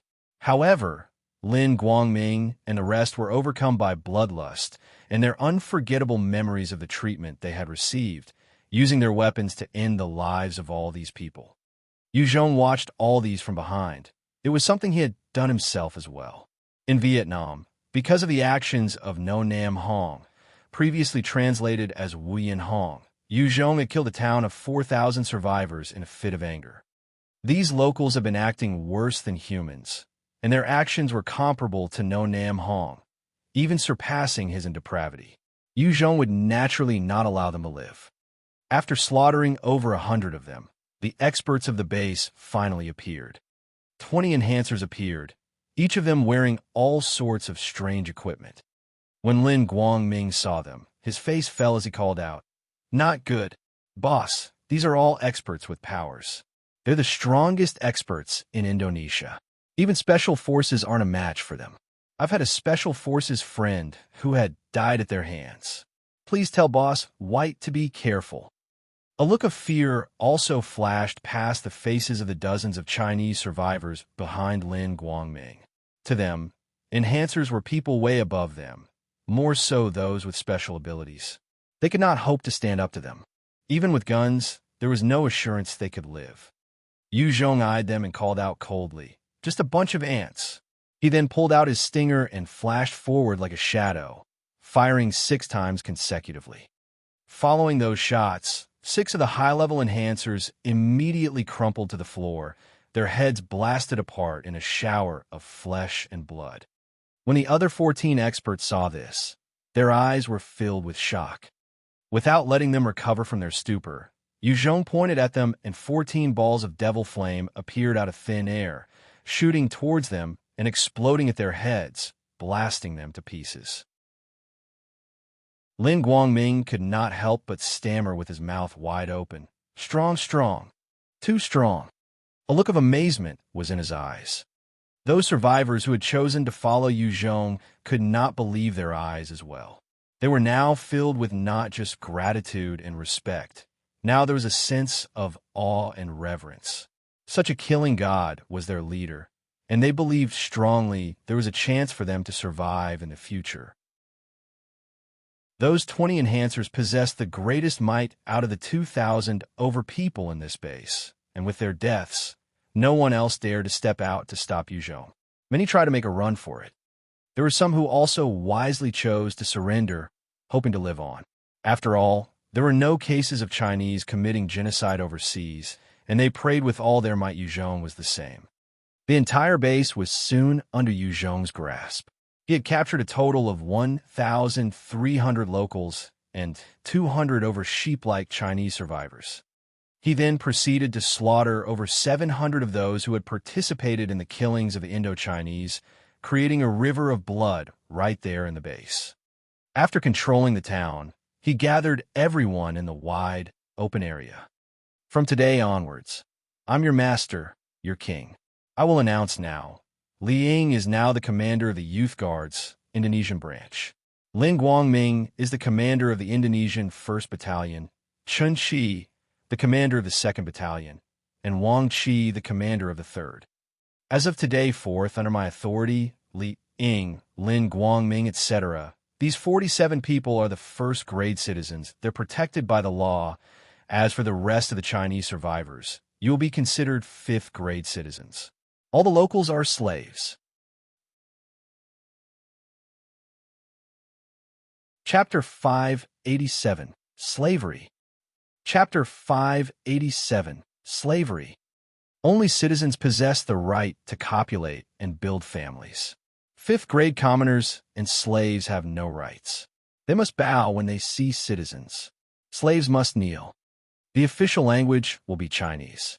Anyone found conversing in other languages in public areas will be punished accordingly. Citizens will be downgraded, and 5th-grade commoners will become slaves. Slaves will be put to death. Yu Zhong swept his gaze coldly across the field, announcing this cruel and harsh rule. Ming stood beside Yu Zhong and translated for everyone present. I have something to say. At this time, a Chinese survivor stepped up, speaking in a self-righteous manner. Yu Zhong, it is an era of human rights. By implementing slavery, it's going against the very fiber of society. The best method is to establish a democracy now and allow us citizens to select our own leaders. We mixed Chinese will forever remember your favor. That's right. Yu Zhong, indeed, you have saved us, and for that we're grateful. However, if you want to implement this slave system, what joke are you trying to pull? We want our rights and freedom. Democracy. We Chinese must have a position on the council, Yu Zhong. As long as you establish one and allow us to be members, we will support you fully. The weak-minded Chinese began calling for blood and got excited. Under their agitation, some of the locals also began to stir. Yu Zhong eyed these people coolly. They had been reluctant to fight against the locals for their lives, yet were willing to challenge their own race for their own benefits. And he laughed coldly, with a billowing, killing intent. Are you done? Seeing that cold smile and feeling his killing intent, the mixed Chinese felt a chill in their hearts and immediately clammed up. Yu Zhong waved his hand. Since you're done, it's time for you to be on your way. Ming and Ming swiftly brought men and rounded up those who called out the loudest. What are you doing? Release me. I'm Chinese, you here, your fellow countrymen. You can't do this. What are you doing? No, no. Those that were dragged out began to cry for help. Yu Zhong looked at them coolly and spoke. Fools! Here, my word is law. My word shall be obeyed, and those who disobey will only have one outcome. Death. Execute them. Ming brought the members of the youth corps and eyed those troublemakers coldly. They held guns to their heads and pulled the triggers. Punk, punk. A number of corpses crumpled to the floor. When they witnessed this, fear flashed past the faces of the mixed Chinese survivors. They had dared to cause unrest because they had assumed Yu Zhong was a fellow Chinese and would not kill them.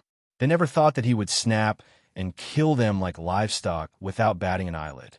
This resulted in a renewed respect and fear towards him. Yu Zhong then turned his attention to the locals. Some of you slaves had dared to move earlier. Kill those who moved, including their entire families. Drag them out and execute them now. Liang and Lin Guangming turned towards the locals. The locals immediately surrounded Liang and Lin Guangming tightly, sealing their movements. They were evidently more united than the Chinese. Yu Zhong looked at them and ordered, "Kill those who resist. Open fire." 10 light machine guns who were already aimed at the locals immediately fired, and a rain of bullets fell upon the locals. As the bullets fell, a number of them were punched full of holes, with blood splattering everywhere. Those who had tried to block Liang and the rest immediately fell in pools of their own blood, groaning in agony. The subordinates then stepped forward and used their blades to end the lives of those locals. The rest of them shivered uncontrollably and eyed Yu Zhong on the stage, while their faces drained of color. "Let me make myself clear for the last time. Those who disobey will face death." He eyed them all coldly, before continuing, "Those who perform well and gain merit will have the chance to be rewarded. If you want to be a first-grade citizen, killing the enemy is the fastest way. For each enemy killed, you will gain 1 merit point. 5th-grade citizens require 2 merit points to upgrade to a 4th grade. Each grade is the same. Therefore, a 5th-grade slave will have to kill 40 enemies to convert to a 5th-grade citizen. 5th-grade commoners will have to kill 20 to become a 5th-grade citizen to be able to have access to mates and ensure your family line. Before exchanging your points to become a citizen, 1 merit point can be exchanged for one-time copulation. Resources will be handed based on your classification as well." Yu Zhong then said indifferently, "I'm now giving you a chance to turn your lives and situation around. I'm selecting 20 soldiers from the commoners and 50 soldiers from the slaves. Those who want to change their destinies, go report to Li Ying and Lin Guangming." A young Chinese immediately charged over to Lin Guangming and exclaimed loudly, "Me! I'm willing to be a soldier and kill our enemies. Me, I used to be a farmer. I have strength. I'm a carpenter. My body is sturdy." After hearing what Yu Zhong said, a number of Chinese survivors who initially had no interest in joining the army immediately volunteered.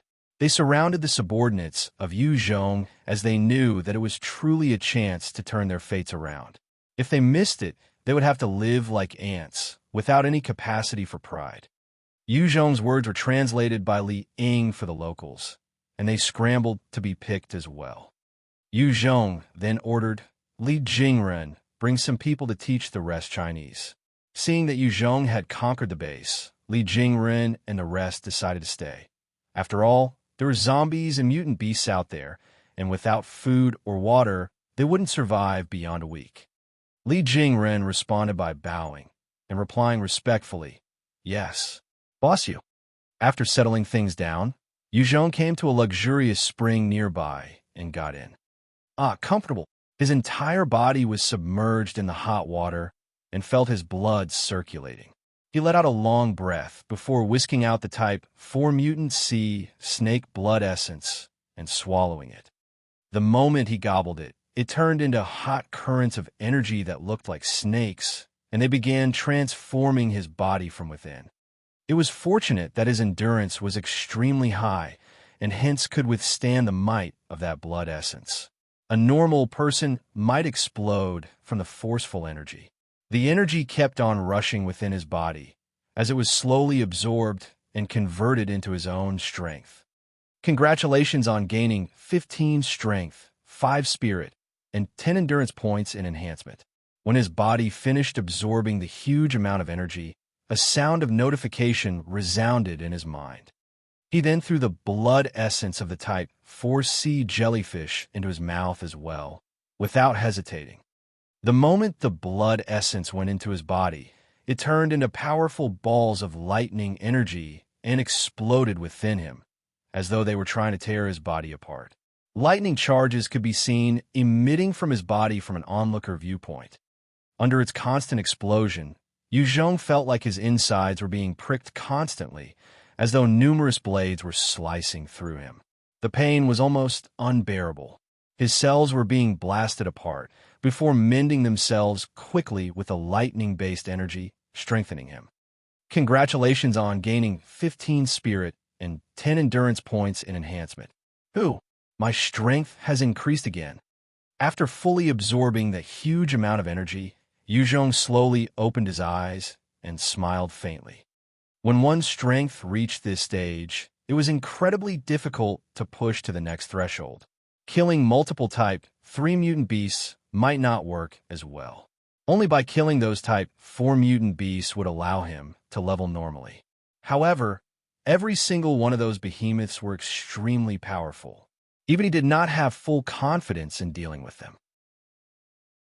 Swallowing the 2 Type 4 blood essence had boosted his power a lot.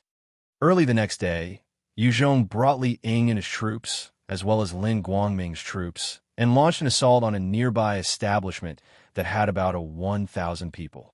With White Bones joining the fray, it easily killed about a dozen locals, wiping out the enhancers amongst them.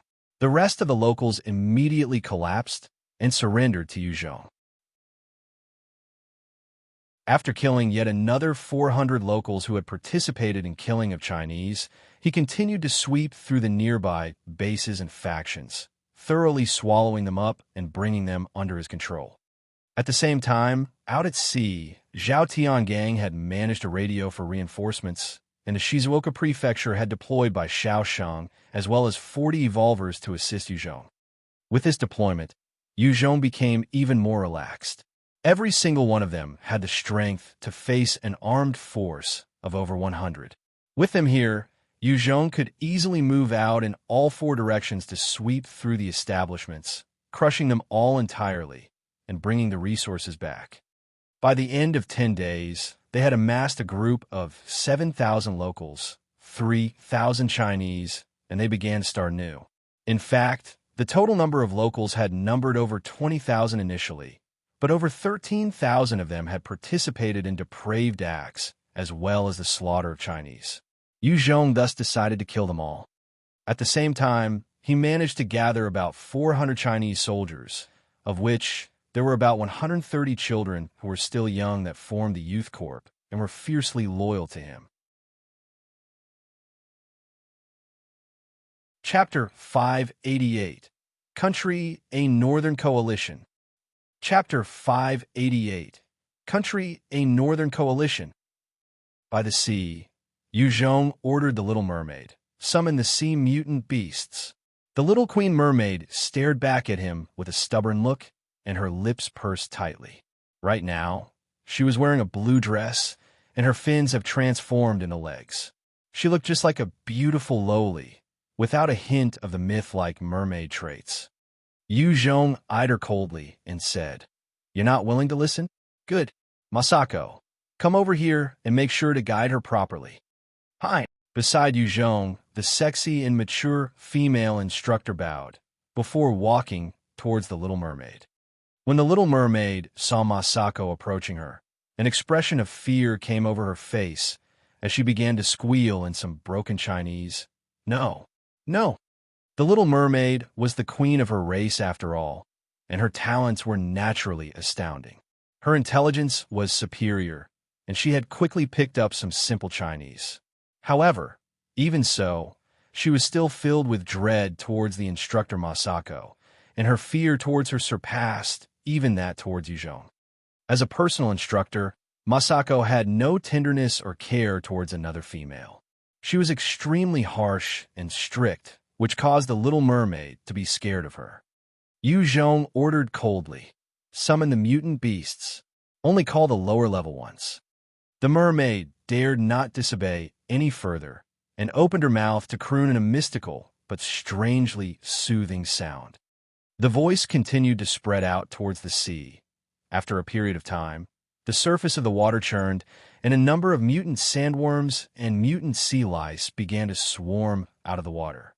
Yu Zhong nodded in satisfaction when he counted over 100 of them, and said, "All right, that's enough." In response, the little mermaid stared hatefully at Yu Zhong, while her fair and exquisite face crunched up. She was pissed at Yu Zhong's demand of her, but she had no choice. After all, she was his captive, and if she disobeyed, the alternative was scarier. Yu Zhong pointed to the mutant beast horde and told Li Ying and the rest who were wielding Tang replica swords, "Eliminate them." These mutant beasts were precisely intended to hone the people under him to become enhancers. Li Ying, who had cut his hair short and wore a small military uniform, held a dark magic blade as his voice rang out clearly above his comrades. "For the leader, charge!"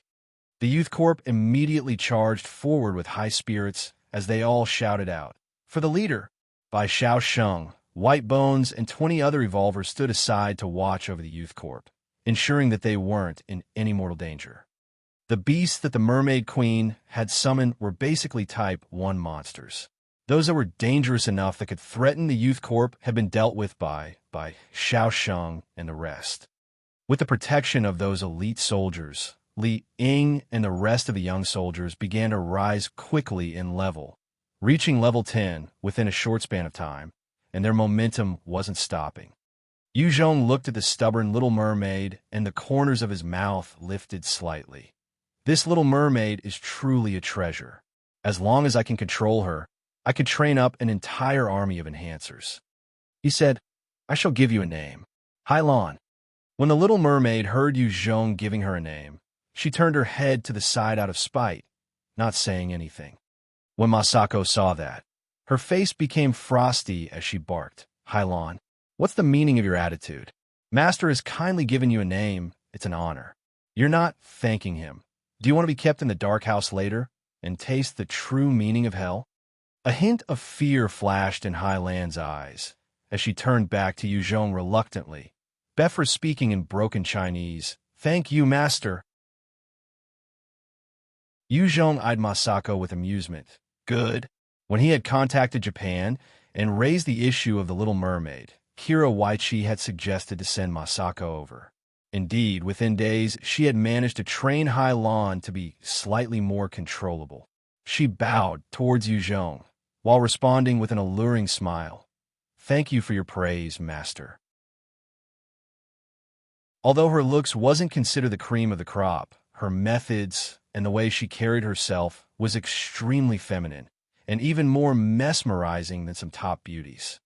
Yu Zhong made use of Hylan's strength as much as he could, and within a span of 3 days, he managed to raise Li Ying and the rest of the youth corp to become level 30 enhancers.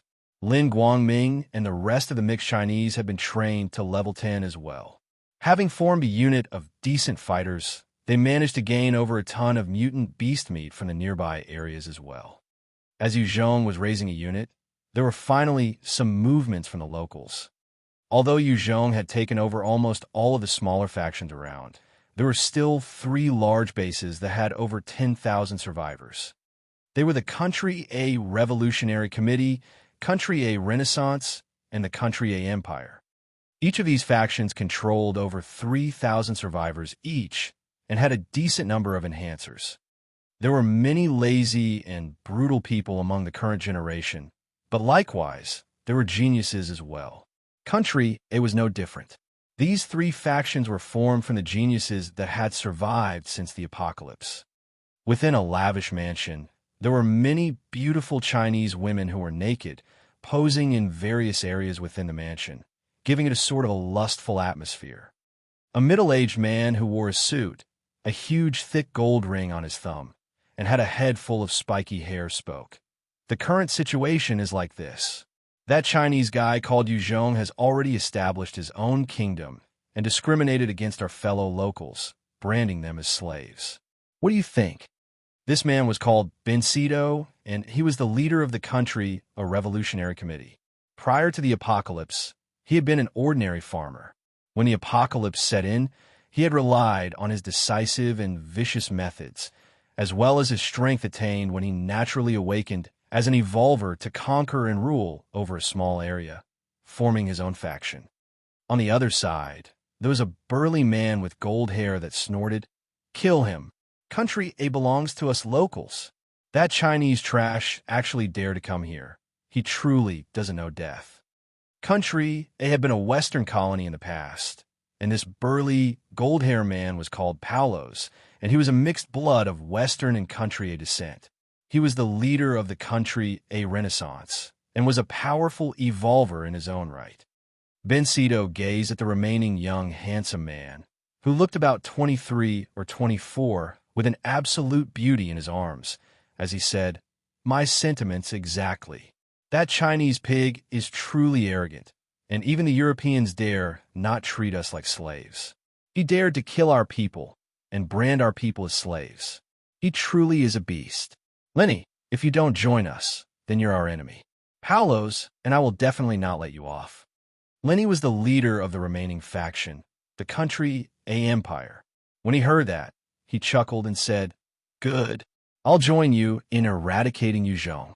However, all the virgins under him belong to me. Other than that, I want 1/3 of the spoils as well."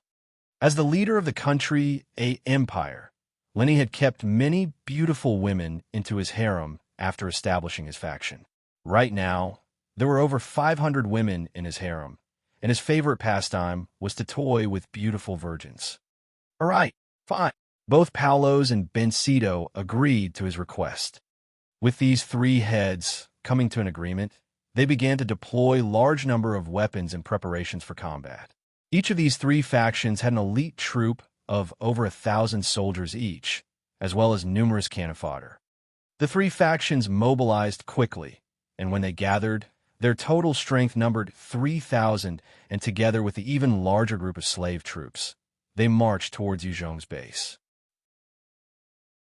This was the largest and most powerful troop right now in the whole northern side of Country A. They had 20 tanks, over 100 armored vehicles, and 20 self-propelling rocket launchers. This sort of strength was enough to quell any enemy faction. From a high location, Yuzhong had brought Li Ying, Lin Guangming by Xiao Sheng, and the rest of his subordinates as they looked toward the distance. Seeing the large army marching towards them, there was a severe look in the eyes of Lin Guangming, Chun Shi, Li Yuan Hao, and some of the new commanders. They had only 400 subordinates, and many of them were enhancers but had not yet truly experienced war. They had no prior training and were considered to be a motley crew out there on the battlefield. How would they be a match for this incoming army? Yuzhong looked at those enemies and he laughed coldly. "Are they finally coming here?" Lin Guangming suggested. "Leader, why don't we spread out into the forests and fight them with guerrilla warfare? After the troops have enough experience, we can fight back." Yuzhong declined. "No need. We will thoroughly crush them today and let them experience our might." Lin Guangming retreated without saying any more, as his eyes flashed fiercely with a look of excitement. As long as they could slaughter these locals, he was willing to risk his all, even if he had to die at the end. He had made the suggestion not because he was scared, but he just wanted to live on to kill even more of the locals.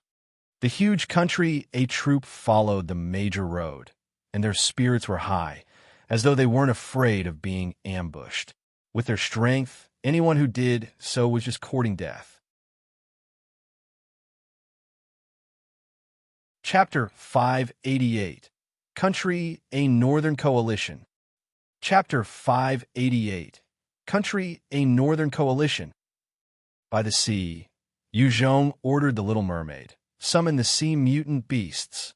The little Queen Mermaid stared back at him with a stubborn look, and her lips pursed tightly. Right now, she was wearing a blue dress, and her fins have transformed into legs. She looked just like a beautiful loli, without a hint of the myth-like mermaid traits. Yuzhong eyed her coldly and said, "You're not willing to listen? Good. Massacre, come over here and make sure to guide her properly." "Hi." Beside Yuzhong, the sexy and mature female instructor bowed, before walking towards the Little Mermaid. When the Little Mermaid saw Massacre approaching her, an expression of fear came over her face as she began to squeal in some broken Chinese. No, no. The Little Mermaid was the queen of her race after all, and her talents were naturally astounding. Her intelligence was superior, and she had quickly picked up some simple Chinese. However, even so, she was still filled with dread towards the instructor Masako, and her fear towards her surpassed even that towards Yuzhong. As a personal instructor, Masako had no tenderness or care towards another female. She was extremely harsh and strict, which caused the little mermaid to be scared of her. Yuzhong ordered coldly, "Summon the mutant beasts. Only call the lower-level ones." The mermaid dared not disobey any further and opened her mouth to croon in a mystical but strangely soothing sound. The voice continued to spread out towards the sea. After a period of time, the surface of the water churned, and a number of mutant sandworms and mutant sea lice began to swarm out of the water. Yuzhong nodded in satisfaction when he counted over 100 of them, and said, "All right, that's enough." In response, the little mermaid stared hatefully at Yuzhong, while her fair and exquisite face crunched up. She was pissed at Yuzhong's demand of her, but she had no choice. After all, she was his captive, and if she disobeyed, the alternative was scarier. Yuzhong pointed to the mutant beast horde and told Li Ying and the rest who were wielding Tang replica swords, "Eliminate them." These mutant beasts were precisely intended to hone the people under him to become enhancers. Li Ying, who had cut his hair short and wore a small military uniform, held a dark magic blade as his voice rang out clearly above his comrades. "For the leader, charge!" The youth corps immediately charged forward with high spirits as they all shouted out, "For the leader!" By Xiao Sheng, White Bones, and 20 other evolvers stood aside to watch over the youth corps, ensuring that they weren't in any mortal danger. The beasts that the Mermaid Queen had summoned were basically Type 1 monsters. Those that were dangerous enough that could threaten the youth corps had been dealt with by Xiao Sheng and the rest. With the protection of those elite soldiers, Li Ying and the rest of the young soldiers began to rise quickly in level, reaching level 10 within a short span of time, and their momentum wasn't stopping. Yuzhong looked at the stubborn little mermaid, and the corners of his mouth lifted slightly. This little mermaid is truly a treasure. As long as I can control her, I could train up an entire army of enhancers. He said, "I shall give you a name. Hylon." When the little mermaid heard Yuzhong giving her a name, she turned her head to the side out of spite, not saying anything. When Masako saw that, her face became frosty as she barked, "Hylon, what's the meaning of your attitude? Master has kindly given you a name. It's an honor. You're not thanking him. Do you want to be kept in the dark house later and taste the true meaning of hell?" A hint of fear flashed in Hylan's eyes as she turned back to Yuzhong reluctantly, Befra speaking in broken Chinese, "Thank you, master." Yuzhong eyed Masako with amusement. Good. When he had contacted Japan and raised the issue of the Little Mermaid, Kira Waichi had suggested to send Masako over. Indeed, within days, she had managed to train Hylan to be slightly more controllable. She bowed towards Yuzhong, while responding with an alluring smile. "Thank you for your praise, master." These's aerial beasts were simply not something Lenny could handle. The expressions of Bencito and Paolo's were also ugly, as they were similarly at a loss. They weren't military people, and they had managed to get to where they were through their strength. Facing such a situation, they really did not know what to do. As they were contemplating their next move, the situation on the battlefield changed drastically. Under Yuzhong's lead, by Xiao Sheng and White Bones charged out with numerous high-level evolvers, slaughtering hundreds of the Country A soldiers. They started to collapse as they tried to escape. They didn't possess high fighting wills in the first place, and their combat sense was even weaker. Their equipment was lacking, and their combat strength was almost non-existent in the face of the Thunder Fighters and superior elite soldiers under Yuzhong. In fact, it was hard to compare them with those from the Kingdom of God and Vietnam as well. They were only used to lording over common citizens. After they lost hundreds of their comrades, their will crumbled, and they abandoned everything as they tried to run. Yuzhong looked at the scrambling forces of the country, a northern coalition, and his eyes flashed with a little surprise. He had not expected them to actually collapse so quickly. However, he did not let go of the opportunity as he hollered, "Kill!" Li Ying, Bai Xiao Sheng, and the rest followed close behind him as they charged at the soldiers, killing any they came across. These soldiers were already broken in spirit and were only fleeing for their lives, with their backs towards Yu Zhong and his team. There were some who even got down on the ground and begged for their lives, but were immediately slaughtered. Bencido spoke in a low voice, "I'll go reorganize some resistance. You guys quickly think of a countermeasure." "Fool! You truly are a farmer, fool. You still want to think of resisting. Running right now should be the priority. But just as well, with you blocking, we can escape better." Lenny thought coldly in his heart, but his face still wore a sincere expression. "Bencido, then we'll rely on you. We'll definitely think of a way to defeat them." Bencido nodded and swiftly left the command center. The moment he left, Lenny and Paulos began to gather their troops. They wanted to gather as much as they could before they retreated. Although there was nothing they could do to Yu Zhong, but against the other country A factions, these soldiers were still necessary. Bencido had not left the command center for long when an officer ran in hastily to report to Lenny, "Liege, Bencido had escaped. He also brought his trusted aides with him." "What? That damn bastard ran." Lenny and Paulos almost threw up blood when they heard the news. With Bencido's escape, they were at the mercy of the soldiers of Yu Zhong. Lenny hastily ordered, "Scatter, scatter, convey my orders. All of you have to flee now." With such an order, Lenny and Paulos quickly brought their men and abandoned their forces as they ran. This order was conveyed, and the entire country, a northern coalition, crumbled. It was every man for himself, as the soldiers abandoned their stations and weapons, not caring about anything else but their lives. The 400 soldiers under Yu Zhong, on the other hand, grew braver with bloodlust as they chased down the soldiers. While these soldiers might have also collapsed if they were on the losing end, they were now winning, hence, they went all out to assure their victory. Furthermore, their bodies had been enhanced since becoming enhancers, and it was a breeze to them. Yu Zhong led them in killing over 3,000 members of the country in northern coalition and managed to capture a number of the locals, as well as mixed Chinese. Yu Zhong did not stop with the advantage, and led them on a conquest towards the nearest country, a revolutionary committee. Within the territory of the country, a revolutionary committee, there was an old, run-down building, surrounded by a layer of wooden fence. There were no city walls, nor any moats. There weren't even any fortifications. The few guards outside the fence were instantly taken down by white bones, and Yu Zhong commanded his troops as they charged in the territory. All the troops had been eradicated from the country, a revolutionary committee, and what was left was just a bunch of untrained soldiers. The place was easily taken over by Yu Zhong in a short while. One military officer ran towards Bencido with a pale face. "Sir, Yu Zhong had brought his troops, and they're killing their way in." Bencido stood up in rage. "What? He dared to bring his troops here. Damn bastard. You think I'm easily to bully. Come, let's go wipe them out." This country, a revolutionary committee, was after all Bencido's base. He had no place else to go, and could only choose to face Yu Zhong.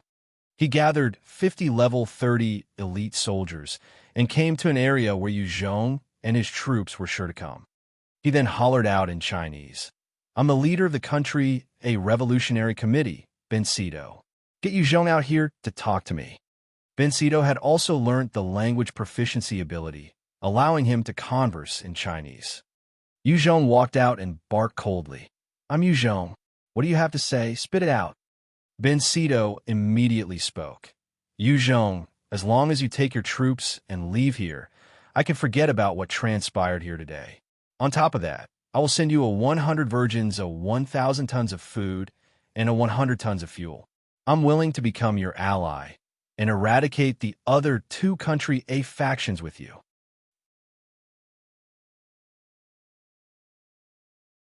Chapter 590, Swallowing Two Cities. Chapter 590, Swallowing Two Cities.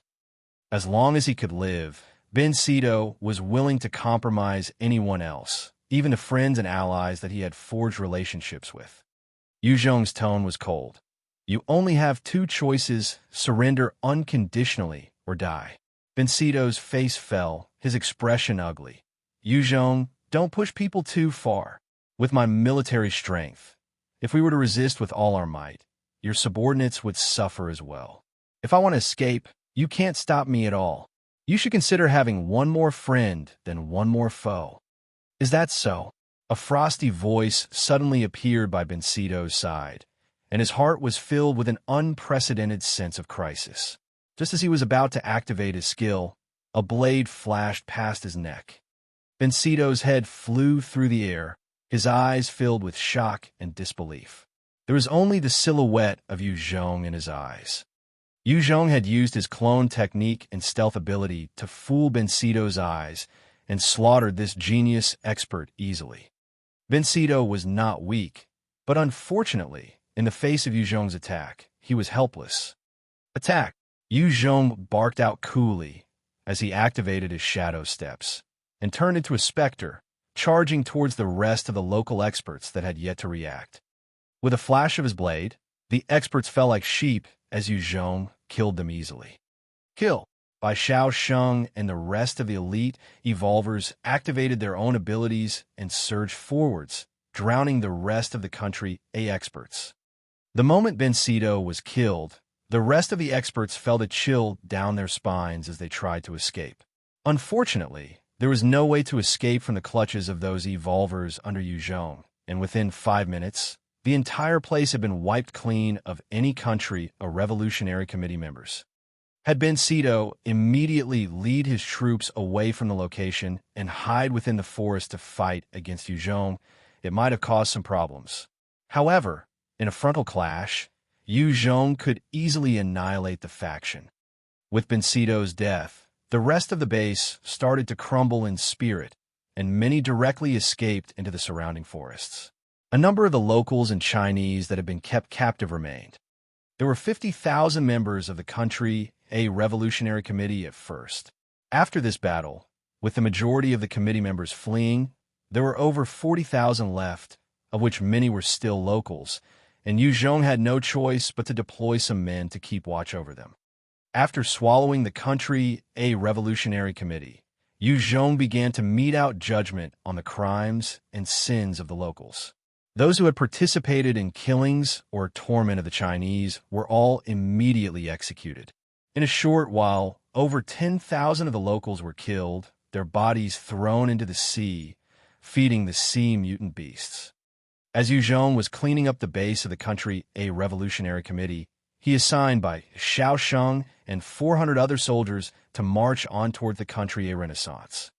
At this current point, as all three factions had suffered greatly in the earlier march, both the country Renaissance and country Empire had yet to catch their breath.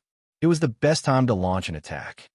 Bai Xiaosheng led the men towards the territory of the country Renaissance. The base was a small city in country A, with only a small fence surrounding the place, an indication of the laid-back nature of the locals. Many factions all over the world had already begun construction on city walls and moats, and yet the locals here had only used a simple wooden fence. The moment any horde launched an assault, the fence would not be able to hold up. A number of the soldiers of the country Renaissance were hiding behind cover, their fear palpable as they watched the incoming troops of Bai Xiaosheng. A number of their elites had been wiped out by Yu Zhong earlier, and these soldiers were the remaining cannon fodder. Bai Xiaosheng eyed those local soldiers lazily and said, "Mr. White Bones, please do your thing." For the sake of victory in the operation today, Yu Zhong had transferred temporary command of White Bones over to Bai Xiaosheng. White Bones already possessed intelligence and could understand human speech. Its demonic eyes flashed with fire, and it pulled out its iconic huge axe as it charged into the defensive line of the country Renaissance. The locals were frightened out of their wits when they saw their bullets being ineffective against White Bones. White Bones rushed to the wooden fence, when suddenly, A depression in the ground appeared out of nowhere. White bones fell into the hole. The hole was about 5 m deep, and there were countless steel spikes in it. The locals had actually laid a trap to deal with enemies. Seeing that white bones had fell into the hole, the country soldiers immediately cheered in delight. However, the celebrations did not last long, as white bones leaped up lightly and exited the trap before shooting forwards like an arrow. It swung its axe, and 2 soldiers lost their heads in an instant. The cheers immediately turned to wails of horror. After White Bones had slaughtered dozens of them, the rest of the locals immediately began to flee. Charge! Zhao Xiong. Bai Xiaosheng pointed towards the city and ordered. Kill! Zhao Xiong was a level 43 evolver under Bai Xiaosheng's team, and his strength was truly terrifying. He bellowed and led a number of evolvers and Chinese soldiers into the city. The fleeing locals were slaughtered like sheep. Since the majority of them weren't actual trained soldiers, their fighting spirit crumbled quickly, and many sought to flee from the city itself. One of the locals rushed to Paolo's and shouted hastily, "Sir, we've lost our front lines. We're truly losing now. All of the men have been defeated. The city is in chaos now. What do we do?" Paolo's had a look of disbelief. What? So fast? I thought General Jean Benin had at least 3,000 men with him. How could he be defeated so quickly? When they had lost the march, Paolo's had forcefully gathered his troops of 3,000 to defend the city. He thought that with that number of soldiers, he could at least cause Yu Zhong to suffer before he stepped out to renegotiate. He never imagined that the troops had actually been eliminated within an hour, barely holding up. The local shouted, "Sir, General Jean Benton had escaped." It was precisely because of the desertion of Jean Benton that the troops of the country A Renaissance were defeated so easily. Of course, it was also partly due to the difference in strength. Paolo's cursed before turning around to run. "Jean Benton, you bastard. Raven, come with me." "Yes," the local replied before following. With Paolo's escape, the country A Renaissance lost their ability to resist. However, there were many who had heard of Yu Zhong's cleansing of those who had participated in the killing and torturing of Chinese, and over 20,000 fled out of fear for their lives. There were numerous forests in Country A, and these forests housed plenty of ferocious mutant beasts.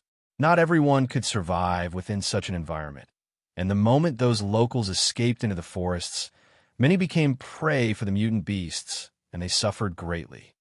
In the end, the country A Renaissance also fell into Yu Zhong's hands.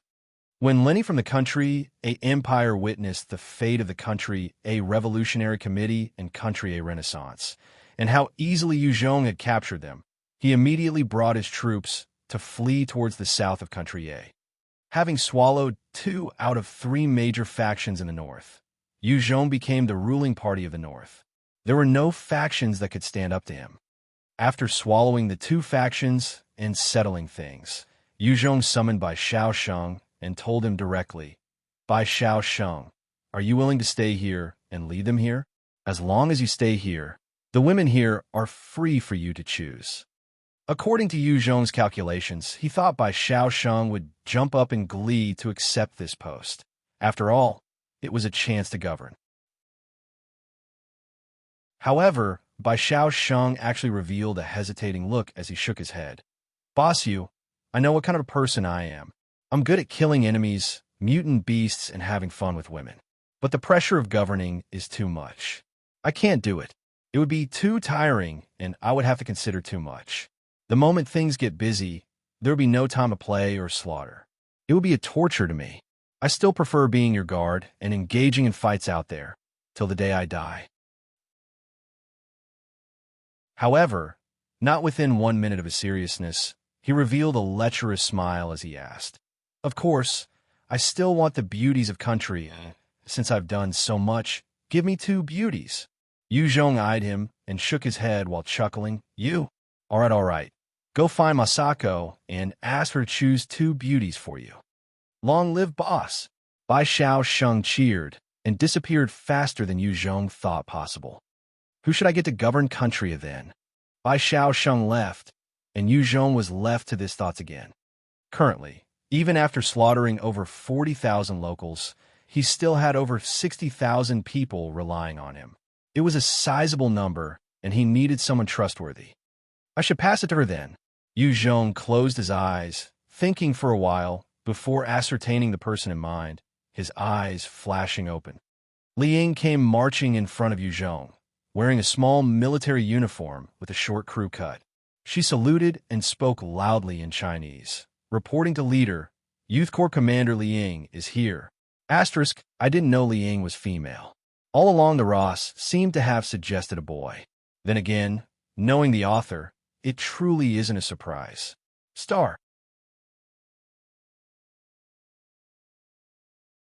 Chapter 591, Back to Japan. Chapter 591, Back to Japan. Yu Zhong motioned for Li Ying to sit down and observed her quietly. Her skin was a healthy wheat color after cutting her hair short, coupled with her skinny frame and height of about 145 m. She wasn't exactly a top-rate beauty. Compared to the beautiful women like Guo Yu, Chun Yao, and Hai Lan, her looks were different. She had nice features and looked more valiant than beauty. She was a young girl with a different charisma and aura. Li Ying could feel Yu Zhong's gaze and sat straight, meeting his eyes. Her eyes were filled with reverence and awe. Within a month's time, Yu Zhong had led their forces to take down 3 of the largest factions in the north, and had slaughtered countless locals who had killed their fellow Chinese. His decisive and merciless ways caused his name to spread far and wide, and people like Li Ying held him in high regard. He broke the silence and said, Li Ying, from today on, you are the governor of my country A faction. You'll be in charge of running everything here. Yes, leader. Li Ying did not hesitate and replied, before asking, Leader, are you going back already? He kept his gaze on her. His voice became warmer. That's right. I need to return to China. My roots are there. I need someone I can trust to help me oversee things here. Are you to the task? She immediately stood up with a serious expression. Definitely. I will use my life to swear that as long as I live, I will definitely not let your efforts in building this place go to waste. Everyone here would be loyal to you, now and in the future. Li Ying and the rest of the youth court members were all ardent fans of Yu Zhong and were willing to fight to the death for him. After all, they were all rescued from a cruel fate by Yu Zhong. Not only did he save them, he had helped them become powerful enhancers and led them in killing the cruel and barbarian locals. There was no doubt in their loyalty and respect for Yu Zhong. And Yu Zhong revealed a smile and opened up a gold box. There were 150 vials of evolving liquid within. This is my final gift to aid you. There are 150 vials of evolving liquid here. If a normal person consumes 1 vial, he or she would become an evolver. Other than these, in this short span of time, there's nothing else I can do. You will need to rely on your own strength to consolidate your rule. At the same time, I hope that you can quickly eliminate other local factions and expand your power here. Yes, leader. Li Ying looked at the 150 vials, and her heart was filled with excitement. She was clear about the meaning of an evolver. With these 150 vials, she could produce a troop of 150 evolvers. It would truly be a terrifying group. After she received the box, she saluted Yu Zhong and replied, Leader, please rest assured. I'll definitely set out to complete the tasks. He waved his hands and dismissed her.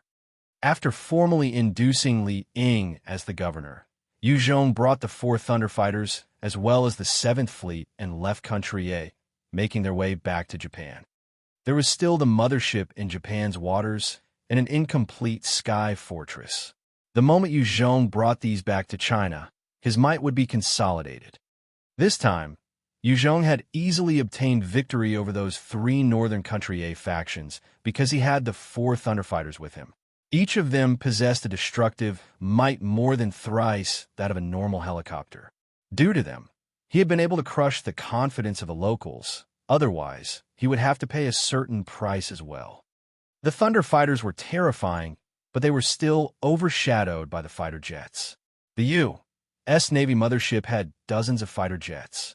Adding on to the advanced radar scan of the 7th Fleet, They would be able to deal with the Thunder Fighters if the Kingdom of God decided to send more. When Yu Zhong left, he brought Bai Xiao Sheng and his Evolver subordinates with him, causing the strength of the Country A faction to plunge. However, Li Ying was a smart kid. She had immediately issued out some of the evolving liquid to 60 of the most loyal child soldiers, turning them into evolvers. With them, it was enough to suppress any potential revolt. At the same time, she didn't make haste to advance southward. Instead, she continued to clear up the smaller factions in the north, while training her troops and gathering resources. Her power was slowly reinforced, while expanding ever so slightly. Under her rule, the Country A faction began to stabilize and grow. Ato-sama, welcome back. The moment Yu Zhong stepped out of the Thunder Fighter, Shimazumina led the rest of the Japanese women in greeting him politely. Tenpy Osaka was still wearing the bomb collar, standing quietly while looking at Yu Zhong with a complicated gaze. He smiled slightly and replied, I'm back. Muto Shin came up to Yu Zhong and reported, Leader, Takama Jiehara had sent an envoy to request an audience. Yu Zhong was taken slightly aback. After pondering a while, people from the Takama Jiehara?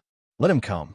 Soon, Muto Shin led a young man of about 27, 28 who grew a small mustache into the room. He was good-looking and wore a crisp suit, giving others a favorable impression as he entered. Inside the living hall, Shimazumina was kneeling by Yu Zhong's side in her kimono, helping to prepare some tea. Yu Zhong lay back on a sofa, relaxed. By his feet, Sakura Shirayuki and Amano Asami were helping to massage his legs. Even after becoming evolvers, both of these beauties were still obediently massaging Yu Zhong, not daring to be the slightest bit disrespectful. The young man bowed before saying, Oda Maiwa from Takama Jiehara greets Yu Zhong-sama. Yu Zhong responded indifferently. Out with it.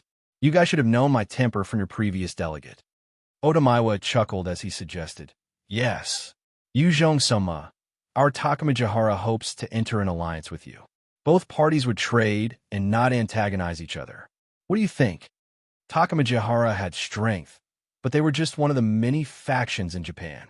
The current situation was similar to the feudal period of Japan.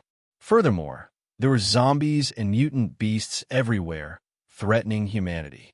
Tetsuo Nindori was also a warlord, and could feel that Yu Zhong was tough to deal with. Hence, he changed his thinking and wanted to ally with Yu Zhong. After all, Yu Zhong was Chinese and would not be able to sway the majority of the Japanese to his side.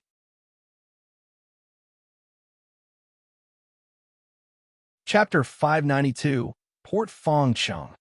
Chapter 592, Port Fangcheng. Yu Zhong thought for a moment, before replying, Sure. Initially, Yu Zhong had wanted to deal with Takama Jiehara because he felt their strength to be a threat to him. Now that they had suffered some losses, the threat level had receded somewhat. He wasn't willing to be engaged in an all-out fight against them as well. After all, it was Japan here, not China. He did not intend to stay here for long. When Oda Maiwa saw that Yu Zhong was agreeable, he could not help but sigh in relief. Tetsuo Nindori might not necessarily have let go of his hatred of Yu Zhong.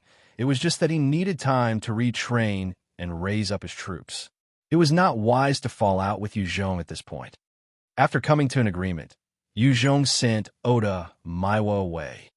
Yu Zhong looked at Shimamina and asked, Is the Sky Fortress ready? She looked at him with a complicated gaze, while responding respectfully, The construction is done. Bring me there. Yes, Ato-sama. Under her guidance, Yu Zhong came to that underground factory. This time it had thoroughly transformed into a city, with lights flashing at its sides. The whole body had a metallic luster, and there were a number of heavy cannons mounted on it. These cannons had been salvaged from the remainder of the unusable Thunder Fighters. In addition, there were other heavy machine guns, semi-automatic rifles, and the entire sphere looked like something right out of a sci-fi film. This was the main structure of the Sky Fortress. The Shimazu clan had spent a large amount of resources to bring it to fruition. The fact that such a colossal thing could fly was a feat in itself. Shimazamina pointed at it and said, "The manufacturing of the laser cannons have not been smooth. If we want to add in those side laser cannons, it might take another half a year, as well as more resources. Right now, other than the capability to fly, the Sky Fortress does not possess much combat strength. If you want to gain a huge warship, you might need to wait for another half a year." Constructing this Sky Fortress had cost the Shizu clan huge amount of resources and manpower. They simply could not divert more to develop the laser cannons. Shimazamina had promised that because she had hoped Yuzhong would help to lead her troops to attack the city and get resources. That way, she would be able to complete the rest of the Sky Fortress. Yuzhong looked at it with satisfaction, saying, "It's okay. I'll be returning to China tomorrow." He then asked, "Mina, are you willing to come to China with me?" As long as the Sky Fortress could fly, Yuzhong would be able to bring it and the manpower on it back to China. From there, he naturally would be able to use the blueprints to finish the rest and manufacture more. Mina's eyes flashed with some hesitation, before they shone with a resolve. "Ado-sama, Mina is unable to give up of Sakura Town, the base of our Shimizu clan. I'll be unable to leave with you. Mina is willing to take care of Japan on your behalf." And Yuzhong responded mildly. Her not following was not an issue. After all, the Sky Fortress was a huge haul for him. While Shimazamina wasn't willing to follow Yuzhong, Sakura Shirayuki, Amano Asami, Ogura Rhea, and Ida Kyoko were extremely willing to follow him. After all, Japan was still in chaos right now. Without the protection of an expert, even if the women were evolvers, they might still end up as toys for other powerful experts. Early the next morning, the mountains split open slowly, and the Sky Fortress began to float up into the sky.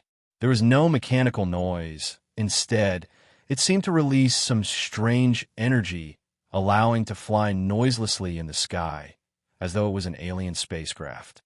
Yuzhong sat within and could not help but sigh with admiration. Truly amazing. Bai Xiaosheng held two Indonesian beauties in his arms, as he kissed them both before chuckling. "This is the might of the anti-gravity energy converter. It has truly exceeded our expectations." Yuzhong mulled silently before replying softly, "This sort of technology should be beyond even 100 years in our future. The person behind this all is truly frightening." Yuzhong had been gaining strength constantly ever since the apocalypse started. However, the stronger he got, the more he felt the pressure of the person who had called himself God. The humans were just like ants on this earth and could only struggle. So what? Since that person had called himself God, this sort of strength is reasonable. "Bossy, let's not think too much. Life is short. We should enjoy ourselves when we're alive." Bai Xiaosheng chuckled before lifting the chin of one of the beauties by his side and grinned lewdly. "Beauty, come, feed your master some wine." The Indonesian beauty smiled seductively and lowered her head to take in some wine, before feeding to Bai Xiaosheng through his lips. After savoring the wine, he laughed out loud, saying, "Haha, having a beauty feeding one wine, it truly is an enjoyment in this life. Boss you, let's forget about your troubles. We should live on well." Yuzhong looked at Bai Xiaosheng and smiled slightly. He didn't say anything. After all, everyone had their way of life. He did not want to stop Bai Xiaosheng from living his. In truth, other than being a lustful person, Bai Xiaosheng was not a bad character. The main thing was he had lack of ambition and could be considered as loyal to Yuzhong. After all, he had joined him in many conquests. Sakura Shirayuki walked over to Yuzhong with a seductive smile. "Master, I want." Amano Asami also came into his arms with a fragrance as she grinned.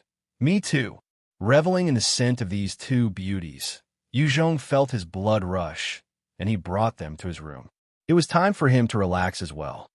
Bai Xiaosheng shot a lewd look and roared out in laughter, before pulling his own beauties towards another direction. "Hee, boss seems to be cut of the same cloth as me. Brothers, let us disperse for the night." Within the control area, there were numerous elite soldiers. Other than a few, most of them had a beautiful Indonesian lady with them. They had followed Yu Zhong in his conquest of Japan and Indonesia. Yu Zhong also wanted to reward them, and had given each of them a pretty Indonesian. He never mistreated his soldiers who fought hard for him. He knew it was hard to control everything himself, and he needed loyal subordinates. Hearing Bai Xiaosheng's words, the rest of the elites chuckled and brought their women with them as they left for their own rooms. Yao Yao was sitting in a corner, hugging the biological armor that had Ji Qing Wu inside, and snorted in irritation. Men are all the same, a bunch of dicks. On the sea, the mothership and the 7th Fleet were carefully making their way across. There were countless behemoth-type mutant beasts in the sea. Just a single type 4 possessed the strength to annihilate them. However, there was Hai Lan with them, and while she could not control any mutant beasts of type 3 and above, she could feel their presence. At the same time, with the advanced surveillance and radar system of the 7th Fleet, they could tell the position of any large mutant beasts and avoid them carefully. Since the apocalypse, only the USS Blue Ridge had ships with radar systems could possibly navigate the seas. Otherwise, the lurking danger was too much for any other ship to bear. Even then, if these ships or cruisers were not careful, they could suffer under the attack of any type 5 mutant beasts. There would not even be a chance to defend themselves. After a journey of a few days, the group finally reached Guangxi's port Fangcheng. Yu Zhong had a sizable faction at Guangxi. However, the truth was that there were too many zombies in the region. Even after trying their best to clear as many as they could, they had not yet expanded to this particular port. The Washington aircraft carrier and the Blue Ridge warships had to find a port to dock, and hence Yu Zhong had selected this port. There were numerous ships of various sizes floating at the dock, packed like ants. He surveyed the surrounding and smiled lightly. This time, we've struck it rich. This port was one of the largest in Guangxi in the past. Its volume of trade every day reached staggering figures. After the world changed, few had made it in time to get on the boats to flee, and thus, many were left abandoned. There is sure to be a large amount of resources left here, just waiting for Yu Zhong to collect once they have conquered the entire area. Furthermore, these ships and cargo freights would become Yu Zhong's. Although they couldn't traverse the seas right now, they were still useful near the coast. It was a huge treasure to him. On the sky fortress, Yu Zhong emitted a howl, and Greenie swooped down from the sky, bringing him to the harbor. Where are the zombies? When Yu Zhong landed, he surveyed the surroundings and frowned. There should have been a large number of zombies around these parts, according to their last report. However, the entire place was empty, and the lack of zombies gave Yu Zhong a bad feeling. Is it because of the sea mutant beasts? He walked around a bit and could see traces of sea mutant beasts having come ashore. However, it didn't feel right. It felt as though all the zombies of the port had disappeared. He pondered a while before using his walkie-talkie to give an order. Zhao Tian Gang, bring the Sky Fortress back to Guaning City. Ensure that the experts are settled in. Understood. Zhao Tian Gang replied respectfully, and the Sky Fortress began to move towards Guaning City. It was filled with the experts of various fields that Yu Zhong had collected in Japan. Adding on to the talents already under his wing, he would be able to produce a technologically advanced equipment like the Sky Fortress.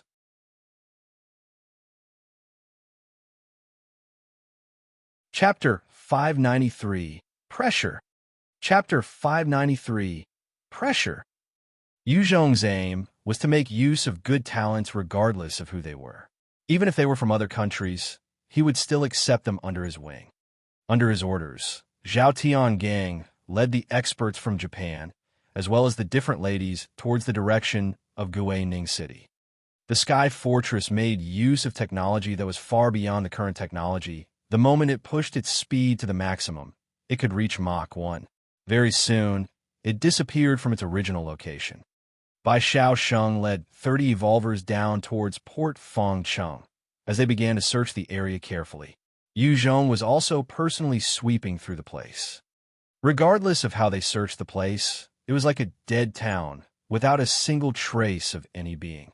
The resources left behind had not been moved much.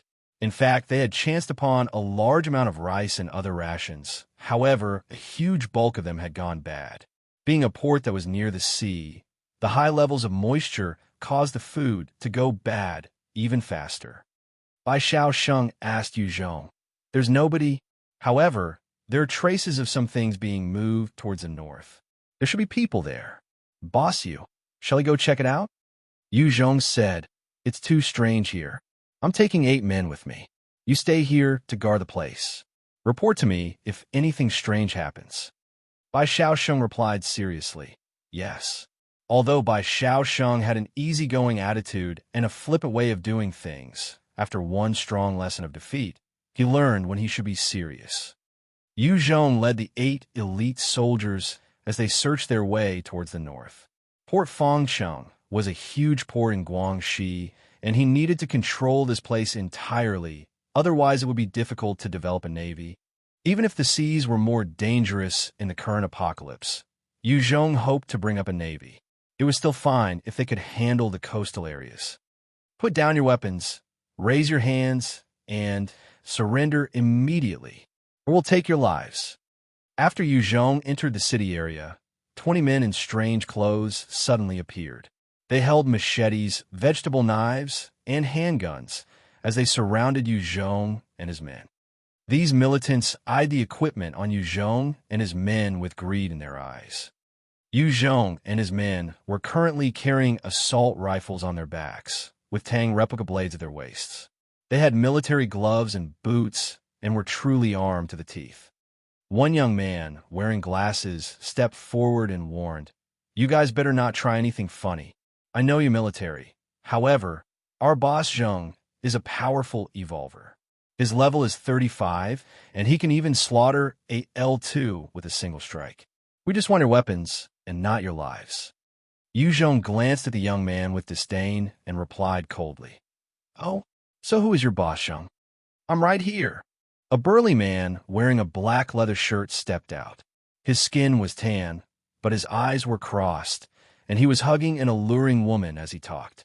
He spoke with his nose in the air while grabbing a glass bottle in his right hand and he crushing it easily. You guys must be soldiers. I will not make things difficult for you. Just hand over your weapons. This boss, Zheng, crushed the glass bottle to exhibit his terrifying grip strength. An ordinary person would definitely not be able to perform a feat like this. Seeing this, the 8 subordinates with Yu Zhong laughed. Such a trick was way beneath their level. Kneel! Following a loud roar, one of the subordinates, Zhao Zhongxing, shot forwards, pulling out his Tang replica blade swiftly and swinging it right before Boss Zheng's throat. This Boss Zheng was only some level 35 enhancer, in front of Zhao Zhongxing, an elite soldier with an evolver status as well as the experience of countless battles. He was simply incomparable. He looked at the Tang replica blade in front of his throat, and his legs turned wobbly. He then knelt down while trembling. It is I who have eyes but do not recognize Mount Tai. I'm sorry. Please spare my life. Spare my life. If he were to face 8 ordinary soldiers, it wouldn't be a problem, but against level 40 evolvers, he was incredibly weak. Another subordinate of Yu Zhong, Yang Gang, stepped forward and barked coldly. This person in front of you is Leader Yu Zhong. All of you get on your knees now. Otherwise, you'll be executed. These subordinates of Yu Zhong had grown used to forcing their enemies to kneel throughout their conquests. Forcing the enemy to humiliation was one of the best ways to attack their pride, confidence, and to quell any notion of resisting.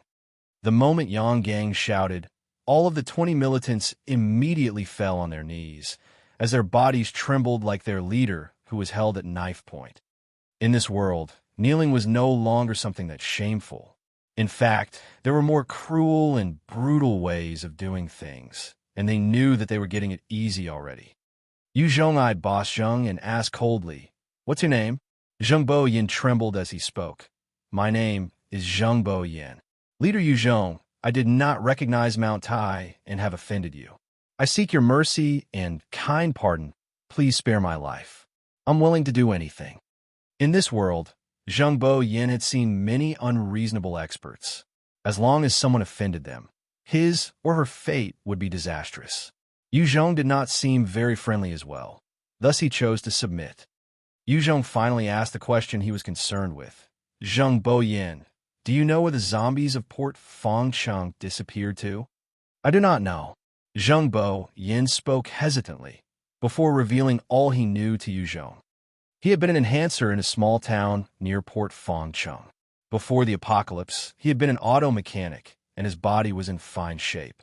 After becoming an enhancer, he had began killing zombies and mutant beasts around the town, leading a solitary life. There were a few instances where he almost died to some powerful mutant beasts. Initially, he thought that this would be how his life would be like from now on. However, just a month ago, when he came to search Port Fang for goods, he realized that the zombies had disappeared. He then proceeded to move around in glee, collecting a number of small brothers. The moment the zombies disappeared, all of the survivors that had been holed up and hiding like mice came out, forming all sorts of factions. With over 800,000 people in Port Fang before the apocalypse, after an entire year, there were still over 20,000 people around these parts. Due to the large shore area, there were plenty of resources lying about. As long as the survivors were careful enough to avoid the sea mutant beasts, they would profit tremendously. Zheng Bo Yin led one of the various smaller factions of the gangs in Port Fang. The largest group was actually a triad that called themselves the Tianyang Gang, with over 5,000 people. Their chief was a powerful warlord, and the rest of the factions were just small-time gangs. Yang Gang asked, "Leader, what do we do now?" Yu Zhong pondered before replying, "Let's collect the smaller gangs first." With over 5,000 people in the Tianyang Gang, it was a sizable faction. If Yu Zhong wanted to conquer them, he would need to deploy some troops. Right now, he had only 60 evolvers above level 40. It was still too risky to make a move on them. Of course, the Blue Ridge warships had the ability to just destroy the whole of Port Fang, but Yu Zhong did not want a wasteland. He was naturally unwilling to utilize his navy might. If it was in Indonesia or Japan, then Yu Zhong would not have hesitated to blast his enemies out of the way. He came to a decision, and 40 evolvers were assigned to come over. They were split into 4 teams and went to contact the rest of the gangs littered all around the city. Some of these leaders of the small gangs were only about level 10 or so and could not even fend off an L2. To a powerful team of elite evolver soldiers, they were basically nothing. Under the constant roars and shouts of rage, the leaders of the small factions around Port Fang were either killed or forced to submit, and their power was consolidated under Yu Zhong. In just one day, Yu Zhong made use of his absolute strength to conquer over 20 factions and gathered them under his wing. There were a total of 700 people in his faction at Port Fang now. Witnessing his overbearing and tyrannical strength, Zheng Bo Yin and those who had submitted the earliest were agape with shock. Yu Zhong had shaken the entire Port Fang the moment he arrived, and they were thoroughly convinced of his strength. One young man held an invitation as he came up to Yu Zhong respectfully. "Sir Yu Zhong, this is the invitation from my young master. We hope that you can attend the banquet that he's hosting." "Got it." Yu Zhong received it, as his eyes flashed coldly before dismissing the youth with a wave of his hand. "Seems like you want to act against me, yeah? Fine. Let's see what capabilities you have." Yu Zhong held the invitation and laughed coldly.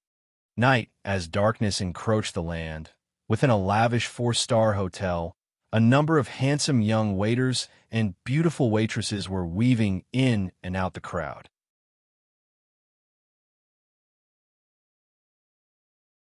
Chapter 594, Forceful Integration. Chapter 594, Forceful Integration. In that hotel, the guests were all leaders of the various factions of Port Fang. They had been farmers, fishermen, sailors, and other ordinary characters. None of them had class, and their demeanor was boorish while their behavior was crass. Even for someone like Yu Zhong, his very being radiated an intense, killing aura, but his etiquette was lacking when compared to science. After all, those socialites and sons of the famous and rich had a specific form of education, whereas he lacked that type of knowledge. One particular tanned, middle-aged man with a bald head and swollen eyes looked at another man with an eye patch and 2 claw scars running down his face and asked, "Brother Fang, do you think this Yuzhong will come?" The bald middle-aged man was called Long Jian, and he was the chief of the Rainbow Gang, one of the 8 prominent triads of Port Fangcheng. As for the scar-faced man, he was called Fang Zhen, the leader of the Whale Gang. Fang Zhen spoke somewhat savagely. "He will definitely come. If he wants to join our alliance, he will come.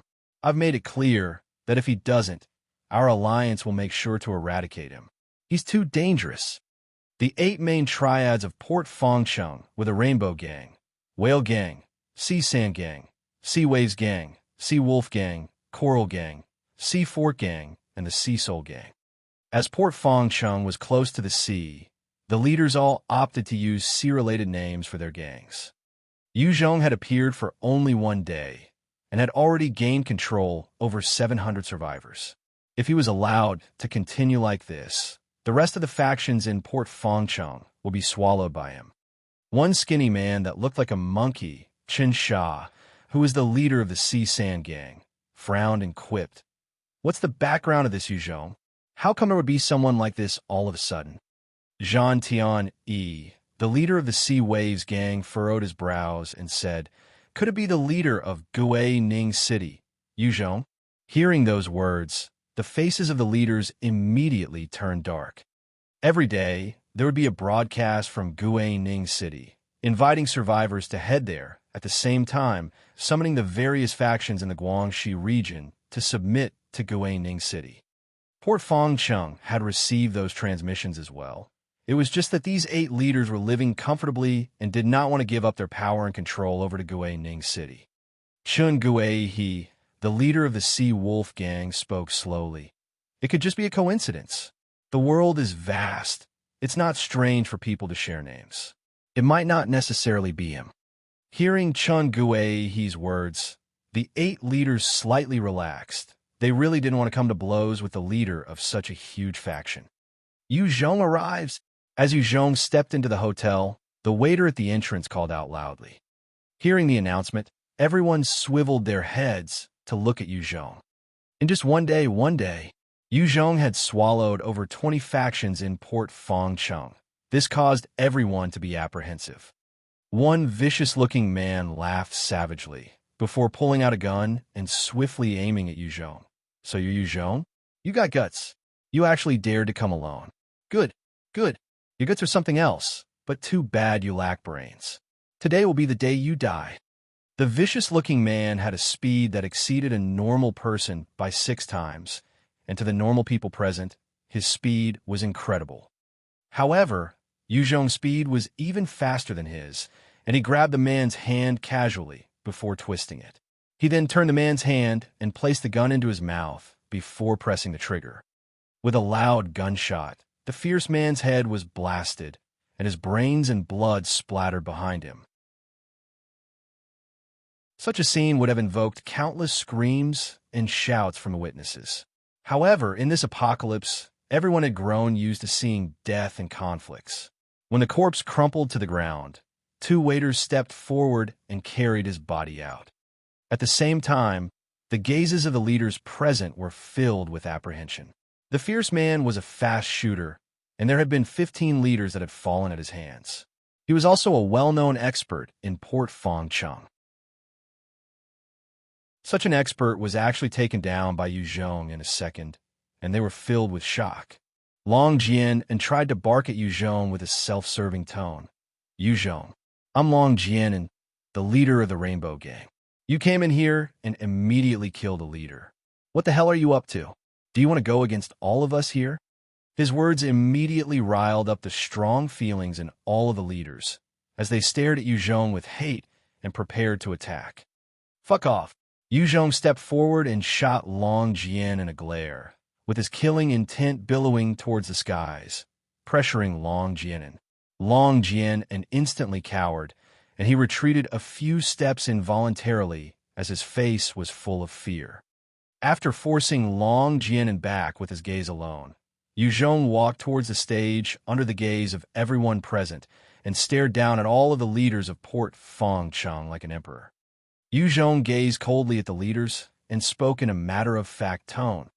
I'm Yu Zhong, the leader of Ning City with 1 million survivors. You have 2 choices now. Submit or die. When they heard his overbearing announcement, all of the leaders immediately became silent. It turned out to be actually him. One middle-aged warrior with a full beard shouted, Even if you are Yu Zhong, so what? This is Port Fangcheng. It's not Ning City. Your father, I'm not convinced that you can do whatever you like. If you have the guts, you can kill this old one. Sure, go to hell. Yu Zhong pulled out his stinger and immediately fired a shot at the burly warrior. Before the warrior could even react, his brain exploded as red and white matter splattered all over the ground. The woman in his grasp turned pale as the body crumpled to the floor and brain matter dripped all over her clothes. Seeing this, the faces of the leaders changed terribly. Yu Zhong's speed had exceeded the sound barrier. Almost everyone only saw a quick shadow. With this single move, everyone knew that they were no match for him in speed. Who else is still not convinced? Yu Zhong viewed them with contempt as he drawled icily. Long Jian and shouted out in a frenzy, Do it, everyone. Let's join forces against him. We have nothing to fear. Before he even finished, Yu Zhong waved his hand, and the stinger fired once more. Long Jian's head then exploded like a watermelon. However, his words had riled up the fighting spirit of the leaders in the hall, and they began to exhibit their skills, charging towards Yu Zhong. Many of the leaders of the small and mid-sized factions were summoned by Long Jian and his help. If Yu Zhong was not willing to join the alliance, then they would all act against him. However, they didn't expect him to be this strong and forceful, wanting them to submit to him. Of the skills and abilities revealed, most of them gained strength-type and agility-type books. Hence, most of the leaders enhanced their respective stats and attacked Yu Zhong. What a bunch of fools! You truly do not know death. Since you guys are looking to die, I'll grant your wish. Yu Zhong looked at the leaders and laughed coldly before reaching out with his right hand to fire his devil flame. In an instant, dozens of fireballs appeared out of thin air. He then pointed at the leaders swiftly, and the fireballs shot towards the leaders. The moment the devouring fire came in contact with any of the leaders, their heads were instantly turned to ashes. Seeing such a terrifying scene, many of the leaders who did not act immediately turned pale as their bodies trembled uncontrollably. It was the first time they had seen such a frightening person who could easily eliminate dozens of people in a single move. Fang Zhen of the Whale Gang immediately got on his knees and shook as he stammered. The Whale Gang is willing to submit and obey any of the commands of leader. Fang Zhen had not seen such a powerful expert like Yu Zhong before. Just with his power alone, it was enough to annihilate the whole Whale Gang. He did not dare to provoke him anymore. The death of Long Jian was still fresh in his mind. The C4 gang is willing to submit to leader and obey leader's commands.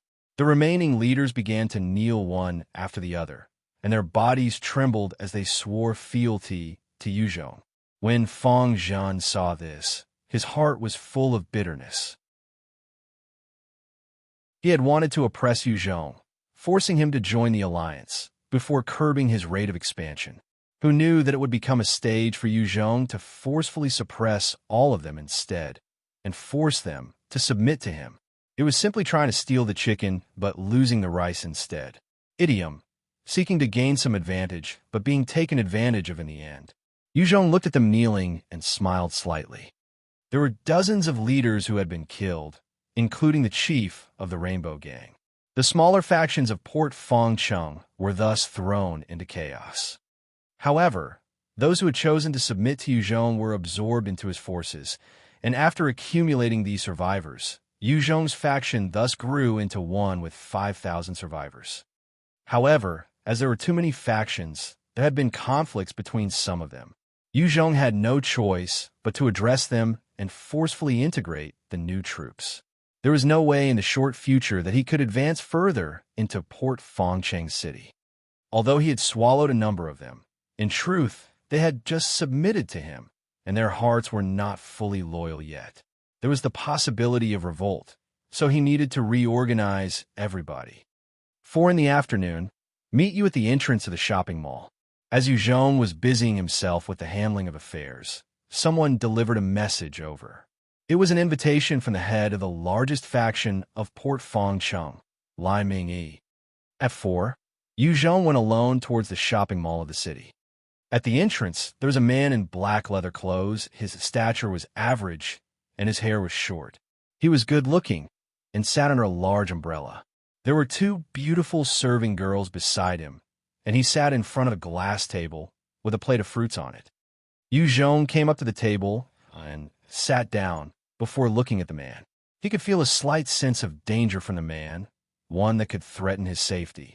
It was evident that this man was also a high-level evolver and could be comparable to the weakest member of the Takamajahara. Lai Ming, Yu Zhong, both of them uttered out at the same time, before exchanging looks, with their eyes filled with slight amazement. Lai Ming fixed his gaze on Yu Zhong as he slapped his hands lightly. Yu Zhong, Port Fangcheng is under my territory. Can you leave? In exchange, I can send you 2 absolute beautiful virgins, 200 other virgins, 10,000 tons of rations, 1,000 tons of fuel, 1,000 tons of metal, and 500 tons of cotton. You troops can also move freely within Port Fangcheng. 2 absolutely beautiful women with snow-white skin and stunning figures came up beside Lai Ming. Yu Zhong shook his head and rejected. No way. I have to gain this place. Lai Ming, you had best find someplace else to expand. I have set my sights on this place. Soon, my troops will come over to start running this place. The moment Yu Zhong gained Port Fangcheng, he could start training up enhancers. With the port, his navy could also dock there. This was extremely important to Yu Zhong, and he could not let go of it no matter what. Lai Ming frowned slightly before sighing. All right, I'll leave then. He had only 5,000 men with him, and knew that the Tianyang gang had no means of dealing with Yu Zhong or his troops. Even he himself had no confidence that he could take out Yu Zhong alone. Yu Zhong saw that Lai Ming was willing to give in, and did not push for anything else. He knew that Lai Ming was a powerful expert. If he were to run, Yu Zhong did not know if he could kill him easily. Should Lai Ming escape, then Yu Zhong would have an additional headache. He had a strength that Yu Zhong could not ignore, and thus, he did not force Lai Ming like how he did the other smaller factions. Lai Ming suddenly spoke. Yu Zhong, I know a place where a novice village exists. Do you want to join forces and go check it out?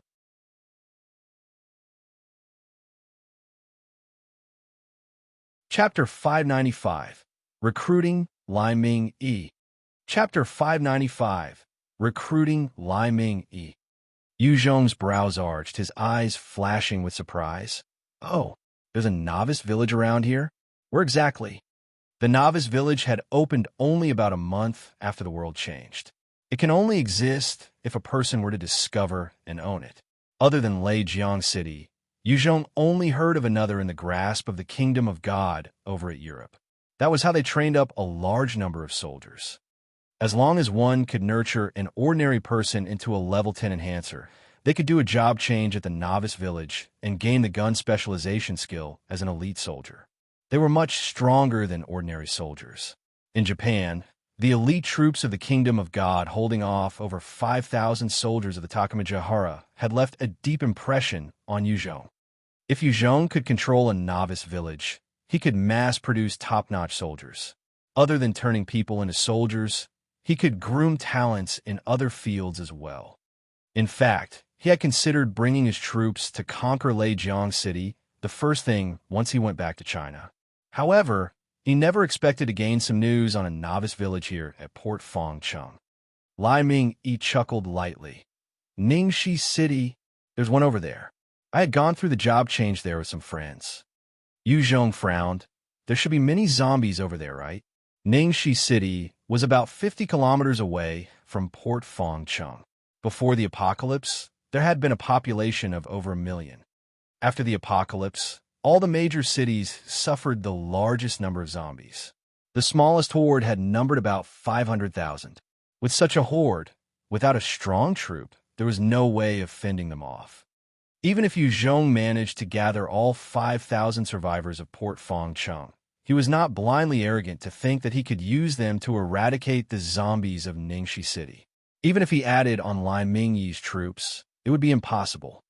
Lai Mingyi replied mildly, "Yeah, the horde there is no joke. The hundreds of thousands zombies that used to be here had marched on towards there. There should be over 2 million zombies now." 2 million?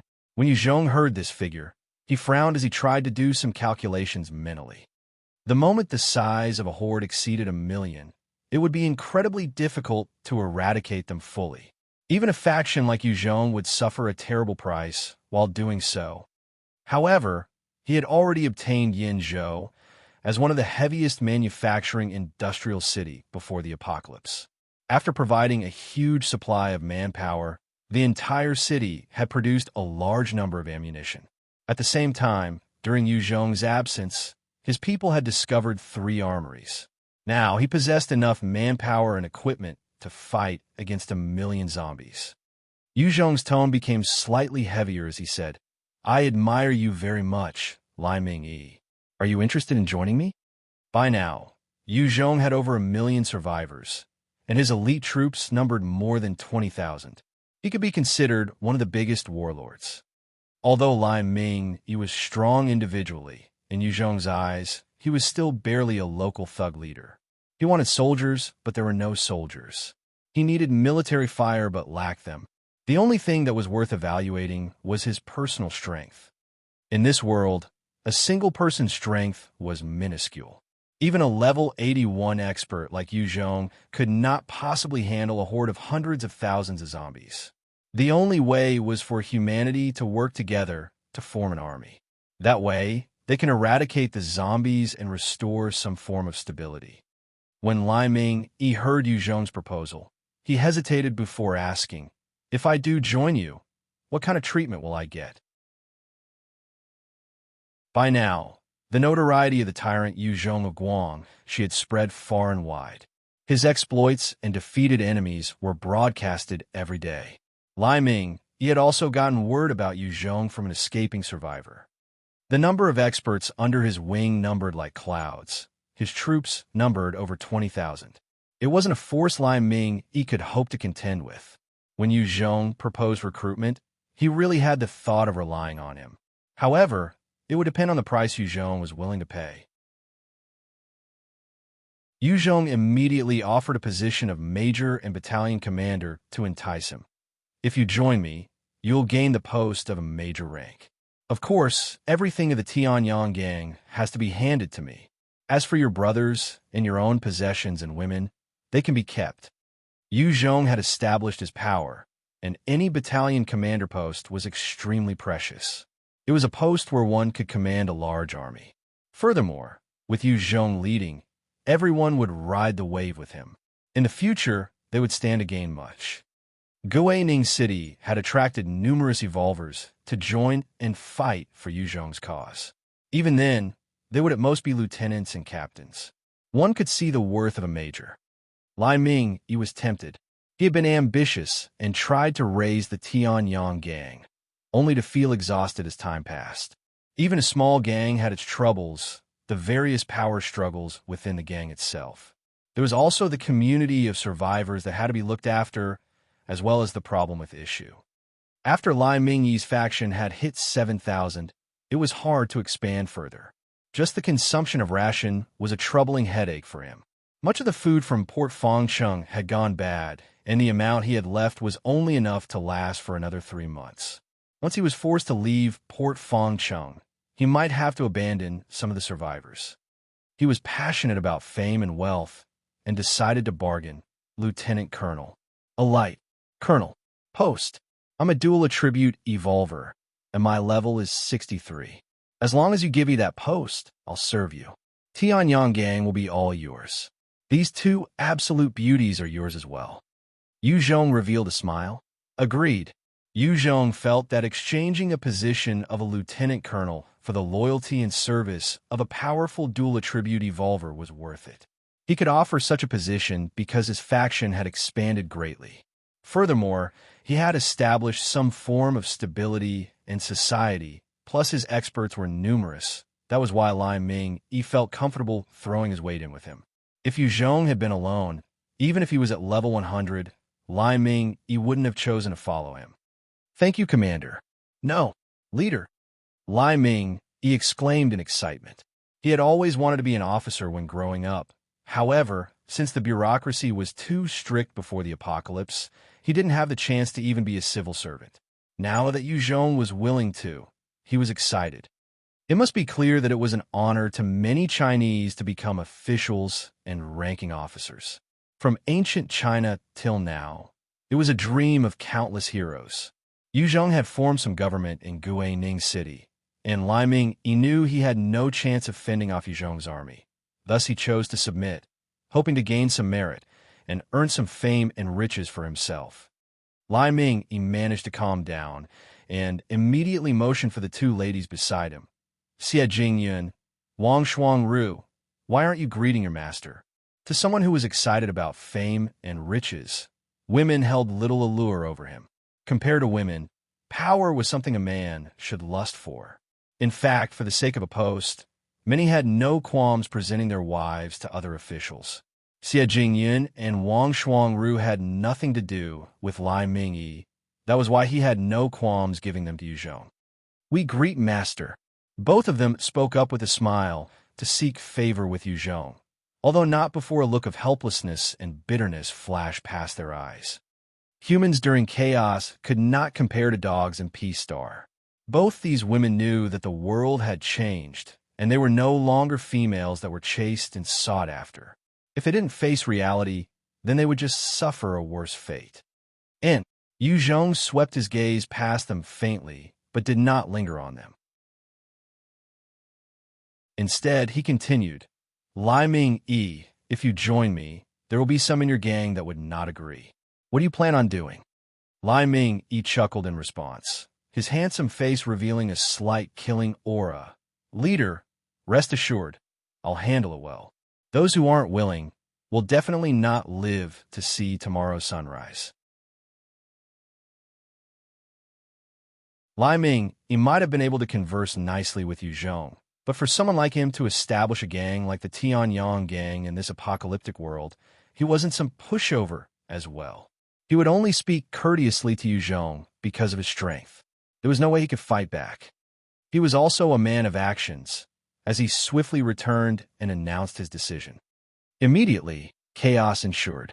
Not everyone was willing to follow, as some preferred their current lifestyles of drinking and eating, toying with women as they liked. They vehemently opposed joining Yu Zhong. After slaughtering 8 of the dissident voices, the entire Tianyang gang swore fealty to Yu Zhong and assimilated with his troops. With Ming Yi's submission, there were no other parties that could stand up against such a force.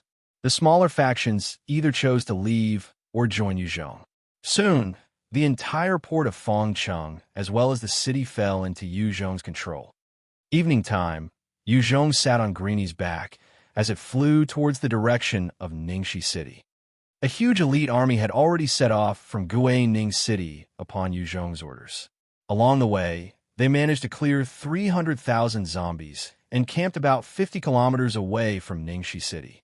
Yu Zhong came specially to survey the place and conduct a recon of his own to better understand the situation.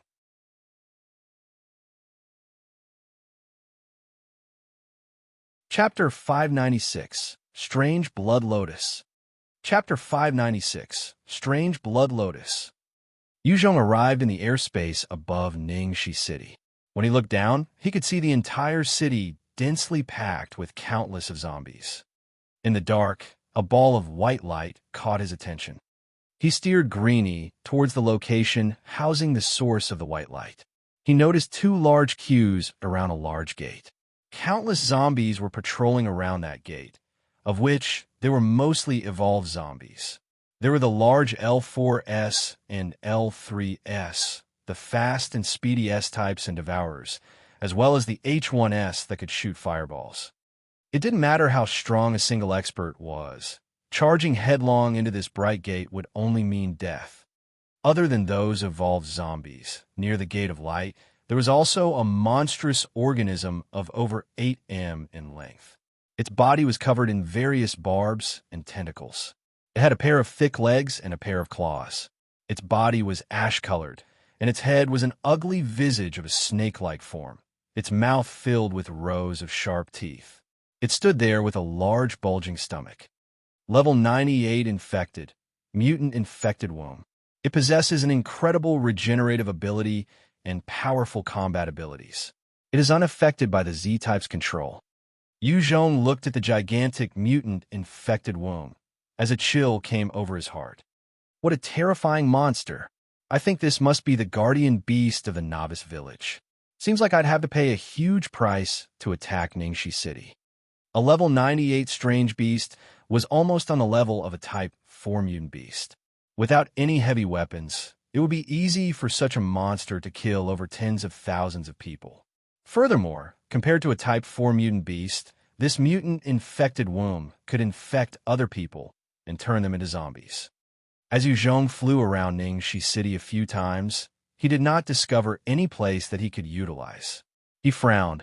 Is a frontal charge the only way? Within Ningxi City, the numbers of the zombies were really too many. Even if they could win the war, he would have suffered too much casualties. It would impact his other plans. Yu Zhong's strategy was to focus the majority of his troops on recovering the big cities and make use of the resources and equipment in these cities to bolster his forces. Each and every huge city had over hundreds of thousands or even millions of zombies. Conquering each one was no easy task. Without enough ammunition or heavy firearm, it would be impossible. As he continued to survey from the skies, he noticed flocks of mutant giant birds swooping down to swallow some of the zombies. When a large number of them were gobbled up by the mutant giant birds, having eaten their fill, the aerial beasts took to the skies again and disappeared behind a nearby mountain range. Since the apocalypse, countless mutant beasts had increased in size. The large density of life in the seas had allowed the larger mutant beasts to eat their fill. On land, many of these mutant beasts treated humans and zombies as their food sources. I might be able to make use of those mutant beasts. Yu Zhong looked at the flock of mutant giant birds flying and directed Greenie to follow them. Yu Zhong sat on Greenie and flew towards the mountain range. When he reached, he leaped down and activated his second-order stealth. His body was instantly shrouded in a layer of energy, distorting others' perception of his. Under the cover of the night, Yu Zhong proceeded carefully towards the nesting areas of those mutant giant birds. Within the huge mountain range, there were numerous mutant beasts. As he walked carefully through the dense foliage, he could see spiders the size of discs, mutant wolves the size of tigers and lions. There were even huge mice as large as buffaloes. Many had reached their Type 2 stage. Under the cover of the second-order stealth, he evaded them and proceeded deeper into the mountain range. The deeper he went, the larger the mutant beasts. Yu Zhong had even caught sight of some Type 3 mutant beasts. He held his breath, trying his best not to arouse their attention. His aim wasn't to kill these powerful Type 3 mutant beasts. All of a sudden, he heard an earth-shaking roar. At the same time, numerous roars sounded out in succession. When he heard that, his heart was shaken. That sound a Type 4 mutant beast? Yu Zhong walked towards the source of the commotion. In the dense forest, a fierce battle was happening between two powerful beasts. One was a bear-like monster about 6 m, its body covered in a layer of black scales. It had powerful fists that could envelop an entire human body. Its claws were 1 m long, and it was engaged with a beast that had the head of a tiger and body of a leopard. The other beast was covered in a layer of white scales, each of them incredibly sharp. There was a single horn on the head of the tiger beast. Although the bear-like monster was huge, it was incredibly agile. Each movement it made, There was a fleeting shadow left in its wake. Its speed had exceeded the Type 3 lightning and surpassed the sound barrier. With each slap, there would be a Mach 1 force behind its fists. Its strikes would punch through the scales of the tiger-like beast when connected, drawing blood. The tiger-like beast's speed was even more terrifying. It seemed even faster than the bear-like monster. Each time the bear-like monster drew blood with its fist, the tiger-like beast could launch 2 attacks in retaliation, tearing flesh from its enemy as well. Level 95 Mutant Beast, Type 4 Steel Armor Bear. Level 96 Mutant Beast, Type 4 White-Scaled Tiger. What terrifying Type 4 mutant beasts! Yu Zhong crept past them as he watched them going at each other, his heart full of shock. The two of them weren't exceptionally large. In fact, their bodies could not even compare to some Type 2 mutant beasts. However, their combat abilities far surpassed any Type 2 mutant beasts. If Yu Zhong had to go against either of them, he would not last more than 10 rounds. His defenses would be destroyed utterly by them before being killed. Yu Zhong looked at the two of them and held his breath as much as he could, not daring to make any rash move while in his stealth mode. The recovery of those 2 Type 4 beasts was simply too sick. Each time they dealt blows to each other, their vitality would cause the flesh and wound to recover at an incredible pace in front of their eyes. The battle got even fiercer the longer it lasted. Is that the lair of one of them? Yu Zhong gazed about, surveying the surroundings, when he suddenly caught sight of a large den about 200 m away from the Type 4 white-scaled tiger. Yu Zhong gazed at the two beasts tearing into each other in a frenzy, and knew that the outcome wouldn't be decided so quickly. He decided to go check out the den of the Type 4 white-scaled tiger. He was extremely careful. As both beasts had their attentions on each other, he could make his way towards the den under the cover of his second-order stealth. When he entered the den, he was hit by a strong stench. It was evident that the mutant beast lacked any hygienic habits. There were countless mutant beast bones littered all over the den. Some are even from Type 3 mutant beasts. Yu Zhong's heart raced, and he immediately took all the sharp claws and bones into his storage ring. Such leftovers, if turned into weapons, the sharpness could exceed even the black tooth blade of Yu Zhong. However, the only thing was that those who used such handmade weapons would not be able to absorb the experience from killing any mutant beasts. Even so, their claws and teeth were incredible treasures. Yu Zhong absorbed over dozens of such claws and teeth before he arrived at the deepest recess of the den. Within the deepest part of the cave, there was a blood-filled lake, and right in the middle, there was a blood-colored lotus that radiated. There were 4 blood-like lotus seeds budding, as the lotus flower continued to emit an alluring fragrance. It was apparently a precious item. Not far from the lotus, there was a patch of grass, where a giant egg the size of a human laid. There were strange runes carved all over the giant egg, which was glowing and shimmering ever so slightly, as though it was breathing. Beside the egg, there was a pile of nuclei. This was evidently leftovers the Type 4 mutant beast had set for its child. Eyeing the blood lotus, the huge egg, as well as the pile of nuclei, Yu Zhong's eyes lit up in joy. Treasure. These are all incredible treasures. I really struck it rich. He swiftly got out a glass basin and stored the blood lotus, root, and all into it.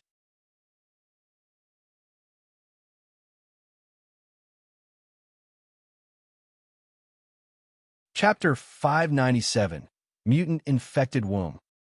Chapter 597, Mutant Infected Womb. The speed of the Type 4 white-scaled tiger exceeded the Type 3 lightning. Even after Yu Zhong had undergone so many enhancements, he could not match its speed. When the Type 4 white-scaled tiger moved, Yu Zhong's danger perception was pushed to the max, and a strong threat of death overcame him. With a thought of his mind, a shield of light materialized in front of him. The Type 4 white-scaled tiger's claw smashed into the shield of light, and with a kacha, the shield disintegrated, falling to the ground in pieces. Yu Zhong was horrified, and he quickly activated the other shield of light in front of the Type 4 white-scaled tiger. With another swipe, the other shield of light was also destroyed and only managed to obstruct it for a mere second. In that second, Yu Zhong activated his devil flame, and a powerful flame that could devour everything spread out toward the Type 4 white-scaled tiger. A light flashed past the eyes of the Type 4 white-scaled tiger, and it leaped above the terrifying devil flame tornado. Just as it was about to launch another attack, the Type 4 steel armor bear suddenly appeared behind it and sent a claw smacking into its body, tearing a huge chunk of meat. The Type 4 white-scaled tiger let out a piercing howl of rage, and its eyes seemed to burn with anger. It turned to smack the Type 4 steel armor bear once, leaving a huge scar on the body of the Type 4 steel armor bear. In the air, Greenie turned into a shooting star and shot down, grabbing Yu Zhong, before shooting back into the skies. The Type 4 white-scaled tiger saw this and bellowed in rage. Its single horn shone with a white light, before firing a single beam of light at Yu Zhong and Greenie in the skies. Yu Zhong's face fell and activated the bronze spiritual bell, covering himself and Greenie. The white light slammed into the green shield from the bronze spiritual bell, penetrating the protection, and pierced past Yu Zhong's leg, causing it to disintegrate. The white light continued past Greenie's body, causing a large hole as fresh blood dripped. When Yu Zhong's right leg was disintegrated by that white light, he almost fainted from the pain. Greenie howled out in anguish, activating its innate ability as it controlled the winds around it to reach the speeds of Mach 1.8, sending them towards the direction of Ningxi City, disappearing in a flash. The Type 4 white-scaled tiger howled out once more, but it was helpless towards Greenie in the skies. It was a tyrant of the land, and while it was a fearsome entity on the ground, it couldn't do anything to those in the skies. Greenie bore the pain and landed nearby Ningxi City while wobbling. Yu Zhong jumped down with his remaining leg. He saw the gaping hole in Greenie and was filled with heartache and fear. He had really risked too much and underestimated the might of the Type 4 mutant beasts. Without Greenie's help, even if there were 10 of him, they would have been killed by the Type 4 white-scaled tiger. At Yokosuka Base, Yu Zhong had met many Type 4 mutant beasts, and their strength and power innate abilities had opened his eyes. However, they all had a weakness, which was when they came onto shore, they were not as powerful as in the seas. That was how he had managed to use the opportunity to kill 2 weakened Type 4 mutant beasts. However, the Type 4 white-scaled tiger was still an absolute overlord on land, its speed having exceeded the sound barrier. While its strength could not match up to those Type 4 mutant beasts of the seas, it was still something humans still couldn't contend with. It was a terrifying existence, and Yu Zhong was still lacking. With Yu Zhong's current strength, he could easily kill a Type 2 mutant beasts. Against a Type 3 mutant beast, he would still be in slight danger. It was basically impossible to face against a Type 4 mutant beast at this point. Yu Zhong quickly pulled out a handful of Type 3 nuclei to give to Greenie. Eat them. After Greenie swallowed those nuclei, it curled up into a ball and focused on recovery. Type 3 mutant beasts also had powerful regenerative abilities. It was just that the blow from the Type 4 white-scaled tiger had injured it greatly, and it needed to rest for some time to regain its strength. Yu Zhong pulled out a number of Type 3 mutant beast meat, as well as Type 4 mutant beast meat, and began to consume them. As the large amount of high-level meat disappeared in his mouth, his regeneration skill kicked in, and he felt an itch at his right leg. Flesh began to grow back at a visible rate as a new leg grew out slowly. After a day's time, Yu Zhong's right leg had regenerated. Greenie had also recovered from its grievous injury from consuming those Type 3 nuclei. I wonder who was the winner of that battle. After recovering, Yu Zhong jumped on Greenie's back and directed it to fly over the mountain range. Good. Seems like the Type 4 white-scaled tiger won. Quick, lower and fly towards Ningxi City. When they neared the mountain range, they saw a huge horde of mutant beasts galloping towards their direction. A terrifying killing intent was fixed on them, originating from within the horde of mutant beasts. Greenie was also extremely fearful of the Type 4 white-scaled tiger. It hurried and flapped its wings as it flew towards Ningxi City. Among the beast horde, the Type 4 white-scaled tiger let out an enraged roar, and the beast horde increased its speed towards Ningxi City. Type 4 mutant beasts were considered overlords on the land and could control other mutant beasts. Having lost its treasure and its child, the Type 4 white-scaled tiger was thoroughly enraged, riling up numerous mutant beasts in a bid to kill Yuzhong and to kill the rest of the puny humans. The horde of beasts continued to charge towards the direction of Yuzhong. Yuzhong leaped down from Greenie and hopped onto his swift shadow bike before charging towards Ningxi City. He needed to leave behind a trail for the mutant beasts to follow. At the entrance of Ningxi City, a large number of zombies were attracted by the blood lotus in his grasp, and they begun to move towards him. Within the glass basin, there were also numerous Type 2 and Type 3 blood essences, and these were important evolving nutrients for the zombies. Yuzhong shot those staggering zombies a look and activated his bone-encompassing armor, reaching out with his right hand and shot a bone spike into the ground, sending him up onto a building. The mutant beast horde that was chasing after Yuzhong had also arrived, and as they charged through the zombie horde, they tore the zombies apart. Yuzhong saw that his plan was coming to fruition and began to rush towards the center of Ningxi City. He needed to create the perception that he was hiding within Ningxi City and cause the Type 4 white-scaled tiger to attack the center of the city. Watching Yuzhong escape, the mutant beasts became furious. A number of Type 2 black-scaled boars charged through the zombie horde like tanks, sending them flying as they continued to rush straight for the deeper parts of the city. The rest of the mutant beasts also continued forward, steamrolling over the numerous corpses. With the sudden attack of the mutant beast horde, it enraged the zombie controller in Ningxi City.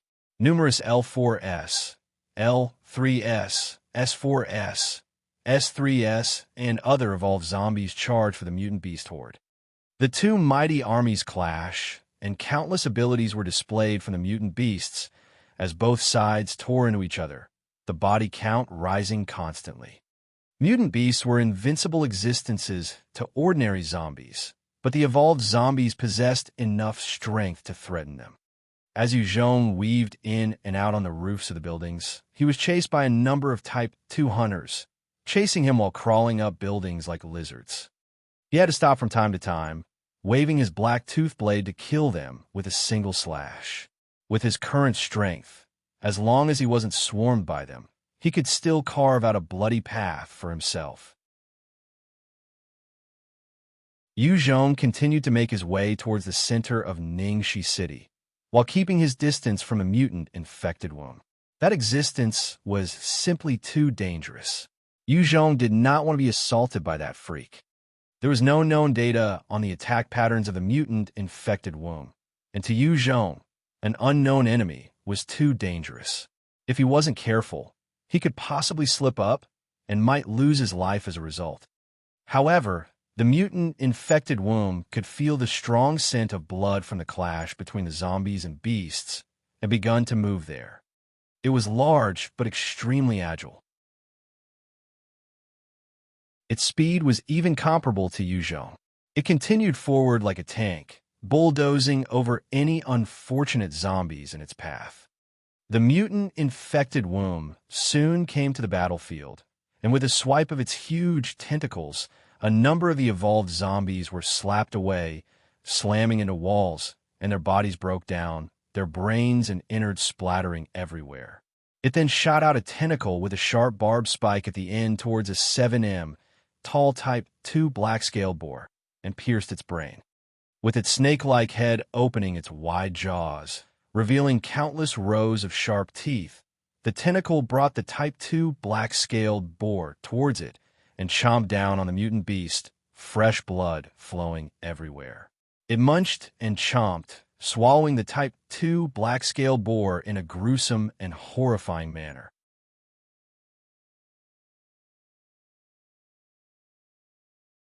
Chapter 598, Clash of Two Tigers. Chapter 598, Clash of Two Tigers. The gargantuan mutant infected womb began to devour the Type 2 black-scaled boar in huge mouthfuls, with its stomach expanding rapidly for a short while, before deflating to its usual shape. The dozens of tentacles with sharp barbed tips were thrashing about constantly, turning a number of mutant beasts into meat paste, before sweeping their remains into its huge mouth to consume. The mutant infected womb was like an insatiable beast, swallowing large numbers of mutant beasts. Fresh blood splattered everywhere, with dismembered limbs lying about. Its surrounding was like it had been struck by a disaster, and it didn't matter whether they were zombies or mutant beasts. As long as they were within its vicinity, they would be killed. Yu Zhong observed this from afar, and was filled with shock. It's freaking strong. What a terrifying existence.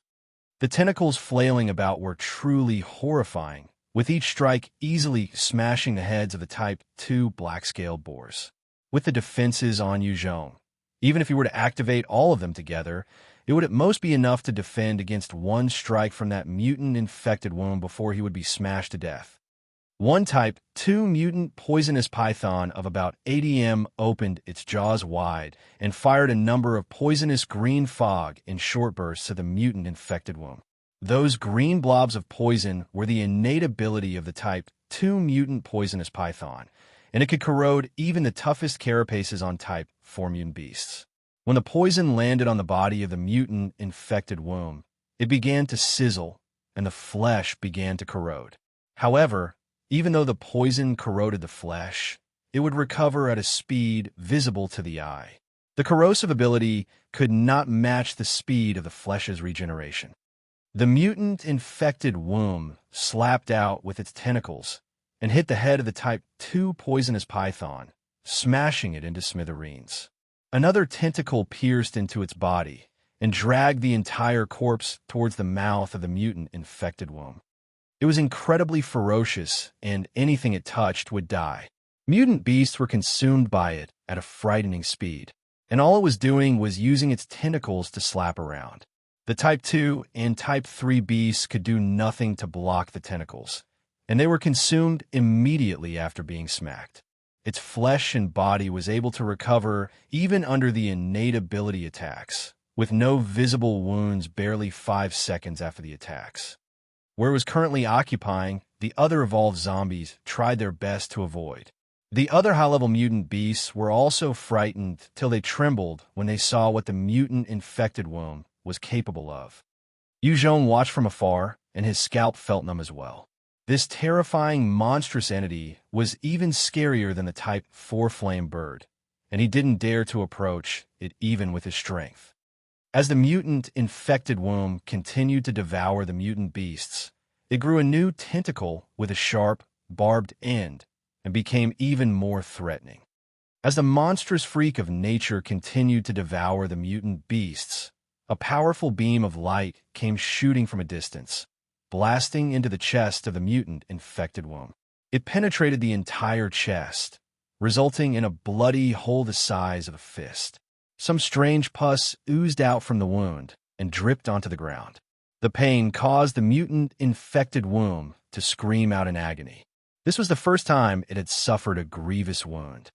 Such an attack that could pierce the entirety of the mutant-infected womb was not a simple one. It caused the mutant-infected womb to scream in pain, and its attacks became even more ferocious. It began pulling in more mutant beasts into its mouth at a faster speed, before chomping and gobbling them up. Its flesh then began to heal at a visible rate. The Type 4 white-scaled tiger could not watch anymore as it hid behind the mutant beast horde, and after it had fired that powerful white beam of light, with a single leap, it charged towards the center of Ningxi City. Damn it, its target is still me. Yu Zhong was on top of a building, and he determined that the Type 4 white-scaled tiger was still not giving up on Yu Zhong, or rather, its offspring. What a pity! When he knew that the white-scaled tiger was aiming for him, he immediately took out the egg and threw it towards the mutant-infected womb. With his 12 times strength, the egg shot towards the mutant-infected womb with a shooting star-like speed.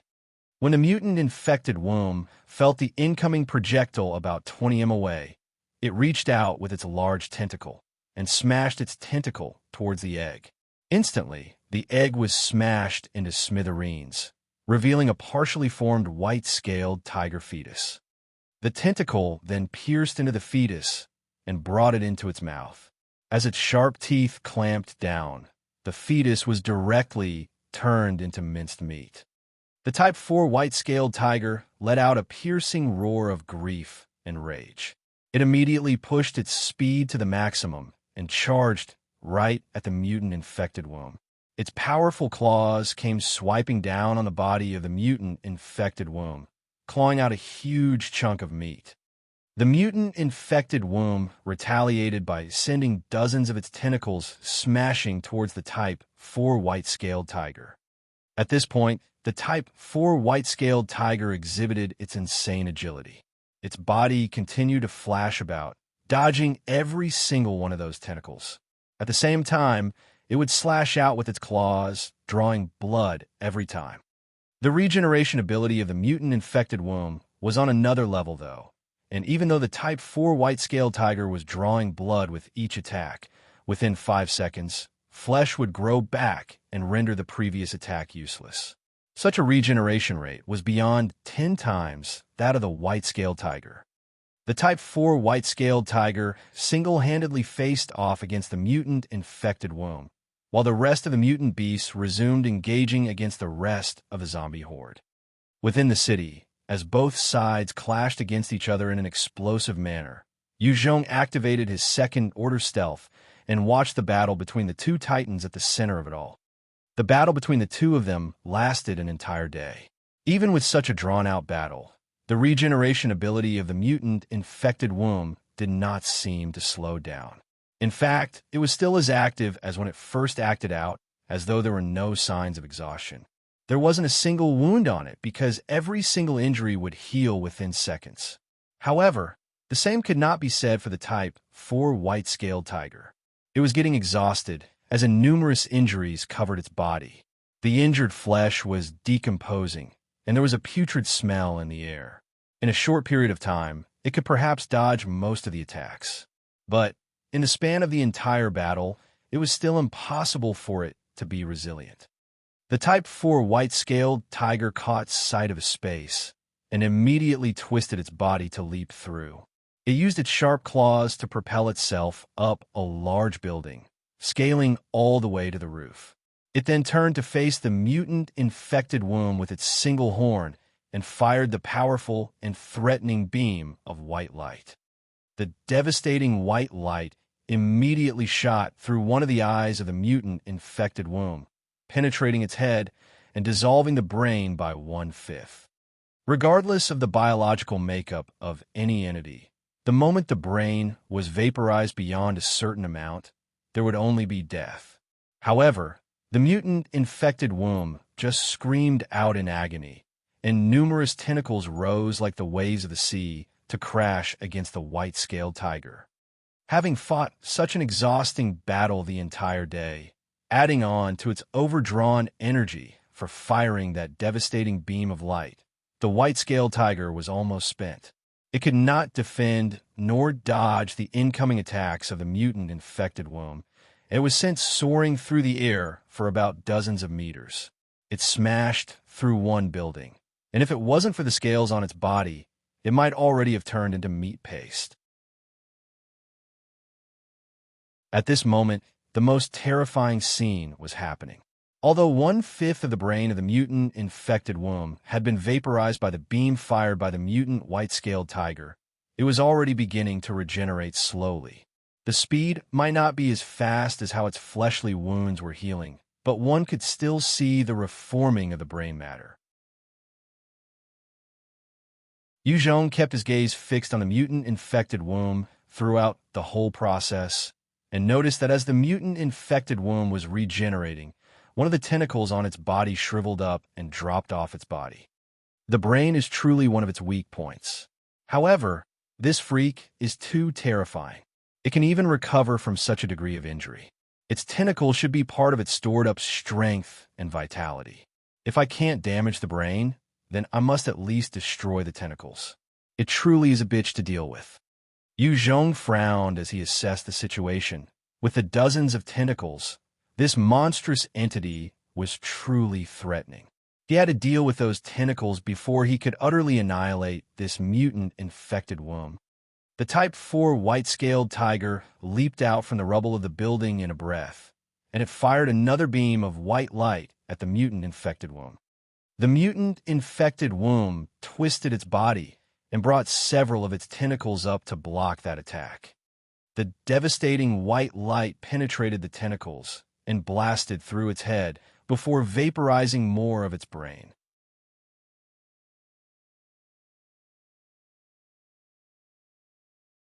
Chapter 599. Striking While the Iron is Hot. Chapter 599. Striking While the Iron is Hot. The mutant infected womb howled once more in extreme pain. It immediately adjusted its body and tried to flee towards the distance. It could feel the amount of danger the white-scaled tiger posed to it. It was more than enough to cause its demise. The Type 4 white-scaled tiger flashed through the battlefield like a specter, latching on to the mutant infected womb, firing its unique white light in multiple beams, causing numerous holes on the mutant infected womb. However, because the mutant infected womb was moving constantly, it was extremely hard to hit its head. While most of the blows caused the mutant infected womb to be covered in multiple wounds, none had hit its head again. As the mutant infected womb was escaping, its brain was still continuing to regenerate under its sick healing ability. The moment its brain was fully regenerated, it brought up its powerful tentacles and launched attacks back on the Type 4 white-scaled tiger like a torrential downpour. Under the relentless assault of the mutant infected womb, the Type 4 white-scaled tiger was once again sent flying into the air, its body riddled with wounds. Yu Zhong stood on top of a tall building, and as he watched the Type 4 white-scaled tiger losing its advantage, he immediately barked an order into his walkie-talkie. It's time to begin the assault. After giving that order, he then leaped onto Greeny's back, and they soared into the sky. Attack! Under Yu Zhong's order, a number of artillery troops on standby began firing from outside the city. Honk! Honk! Honk!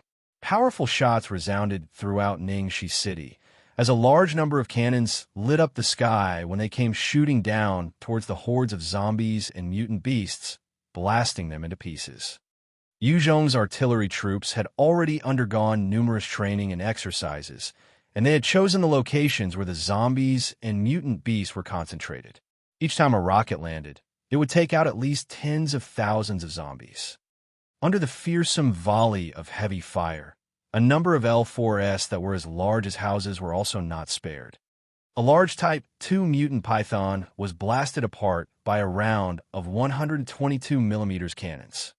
In the skies, 8 Thunder Fighters and the Sky Fortress came swooping over Ningxi City, firing countless bombs, enveloping the large areas where the mutant beasts and zombies were clashing. Amidst the explosions, countless zombies and mutant beasts were killed every second. This was the might of advanced weaponry and tactics of the human race. The mutant infected womb was also treated as a high-priority target, and the 8 Thunder Fighters fired numerous rockets at it, covering its flesh and body with numerous wounds. Although the mutant infected womb was terrifying, its effective attack range was only about 30 m. Against those Thunder Fighters in the skies, it could only dodge and evade, while screaming out in pain. The Type 4 white-scaled tiger was already heavily injured before.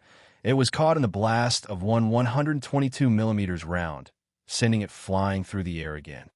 The loud explosions rang throughout the city. These were the ammunition that Yu Zhong had accumulated in Yinzhou City these few months. He had also brought in any heavy artillery that they had found in their scavenging expeditions. These were all just to conquer Ningxi City and to fully gain control of the newbie village. When enhancers reached level 10, through the job change option, Yu Zhong could gain a whole load of talents. By selecting soldiers, he could train up an entire battalion of elites. Some could also be groomed as doctors, then he would have health care. Some could become scientists, and his research and development team would be strengthened and grow. Of course, it was not that once they went through the job change that they would instantly become experts of their chosen field. However, they would gain the advantage in their growth there. At the very least, they could still become lower-level doctors or scientists. And to Yu Zhong, this was more than enough for the short term. The terrifying explosions continued without stopping. Other than the huge door with the two lights, the rest of Ningxi City was covered in explosions. Each blast radius was enough to take out hundreds and thousands of zombies. To experts who had to fend off horde attacks, such groups were difficult to entangle with, but to the powerful artillery, they were great targets. Under the constant ravaging of the artillery, the zombies of Ningxi City were at a loss. They could not see the enemy and did not know what to do, only suffering the damage from the projectiles. As for the other mutant beasts, having lost the pressure from the Type 4 white-scaled tiger, many started to flee out of Ningxi City. Yu Zhong did not deploy his troops to go stop the mutant beast horde. In any case, he had only intended to make use of them to kill the zombies. To truly conquer Ningxi City, it would still require Yu Zhong and his army. The powerful heavy artillery continued throughout the night, consuming almost everything in the flames, as countless zombies and mutant beasts laid charred and dead across the city. The entire city was currently clear and quiet, and the once densely packed zombie horde had already disappeared, leaving behind only the charred bodies, some still burning slightly, as well as a few scattered groups that had somehow survived the night raid. Hui thus led the 1st Regiment right into Ningxi City. Under the lead of the 4 different commanders of the 4 battalions within the regiment, they split up and began to clear the zombies. Many of the zombies had barely just stuck out their head at the commotion when they were already shot at by the soldiers. The evolved zombies were taken out by the enhancers within the troops. Just using heavy artillery would not be enough to handle the problem, as there were plenty of zombies that had managed to slip past the net. Thus, they had to use the ground troops to wipe them out. Every soldier of the 1st Regiment were veterans and elite soldiers, even more disciplined and stronger than the 5,000-strong Japanese soldiers of the Takamajihara. They were like a power sickle that claimed the lives of the zombies as easily as cutting wheat, and as they marched on, there was almost no resistance to their advance. Within the city, the zombies numbered about 2 million, but the majority of the evolved ones had lost their lives during the clash with the mutant beasts in the previous night. Hence, all that was left were largely ordinary zombies. Under the terrifying artillery fire, hundreds of thousands were incinerated and blasted to pieces. Even more were reduced from the million that had been left over. Furthermore, since most of the zombie horde was concentrated at the south side of the city, there was not much resistance in the north area. When Yu Zhong noticed the troops entering the city, he immediately gave an order. Let Bai He lead the 4th Long-Range Company to assist me. The forces that were under Bai He were powerful and elite snipers groomed by Yu Zhong. They were all proficient in the sniper rifles, or possessed the specialization skill. Of them, Bai He had the 2nd Order-Enhanced Bullet skill and Level 3 sniper specialization. He was the top sniper under Yu Zhong. In fact, he could almost rival the gun demon of the Takamajihara. Compared to him, Bai He was just lacking in the fact that he wasn't a dual attribute evolver. However, his sniper skills would not lose out. This 4th Long-Range Company was one of the trump cards kept by Yu Zhong. They possessed destructive powerful from a long range, and at least 8 of them could shoot down a thunder fighter.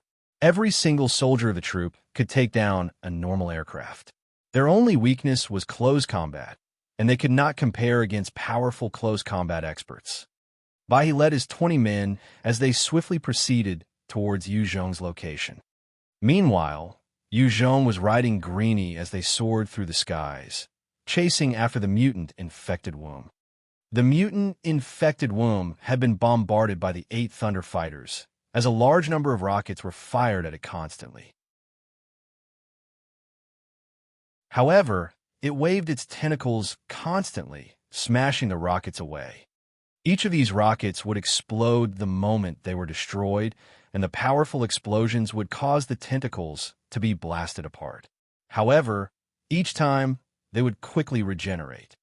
It seemed that the destructive power of the rockets were still far away from that of the Type 4 white-scaled tiger.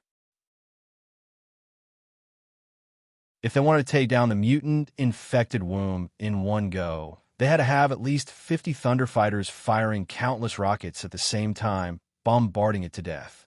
However, the moment they couldn't take care of it in one strike, it would be able to regenerate and resurrect itself. It truly was a difficult opponent. Yu Zhong sat on Greeny's back as he flew up in the sky, over the mutant infected womb, as he watched it regenerate time after time. His scalp went numb. This mutant infected womb was truly something else, even more fearsome than the Type 4 Flamebird or the Type 4 sea mutant beast that he had come across. Yu Zhong then quickly gave an order. Ready cannons, coordinates XXXX. Home, home, home.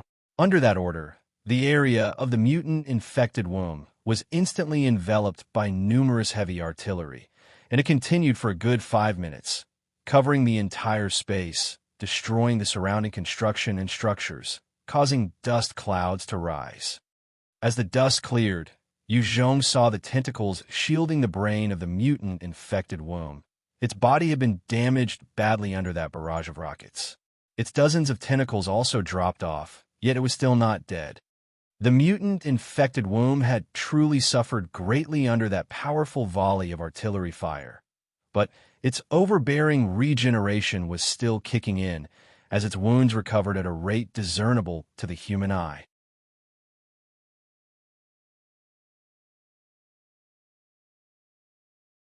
Chapter 600. The Ovum of the Mutant Infected Womb. Chapter 600. The Ovum of the Mutant Infected Womb. Yu Zhong roared loudly. Focus your fire. Aim for its head. The 8 Thunderfighters immediately fired their powerful anti-tank missiles, their guided missiles, and all other rockets at their disposal, blasting the mutant infected womb. Their machine guns were firing rapidly as well, and the volley of destruction came raining down on the mutant infected womb, chipping away at its health. A number of anti-tank missiles blasted the mutant infected womb, destroying its tentacles as tainted blood splattered everywhere. The soldiers of the 4th Long-Range Company had also reached a high vantage point as they unleashed their abilities and fired at the head of the mutant infected womb. The bright beams caused many tentacles to break off and revealed the grim and ravaged head. The moment the mutant infected womb revealed its head, Yu Zhong immediately expended 80 points of spirit and 20 points of stamina, condensing a Devil Flame spear and fired it like a shooting star towards the head of the mutant infected womb, causing it to burn. Under the relentless burning of the flame, the flesh began to smoke, as large portions of flesh were incinerated and turned into ash. The mutant infected womb could not take it anymore and howled in pain. However, it was still not dead, as its head continued to regenerate. Yu Zhong did not dare to give it the chance to recuperate, and quickly condensed another powerful Devil Flame spear and fired it once more.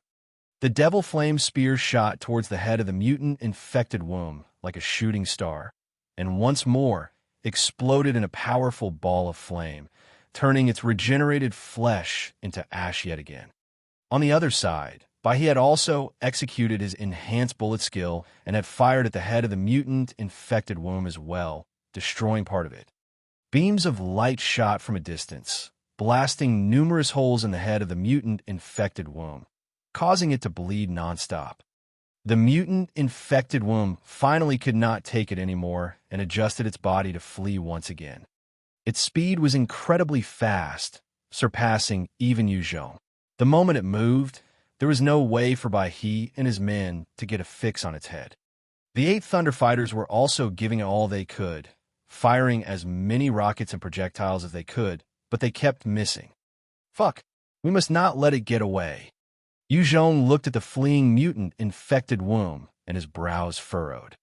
The mutant infected womb looked in an extremely pathetic and wretched state right now.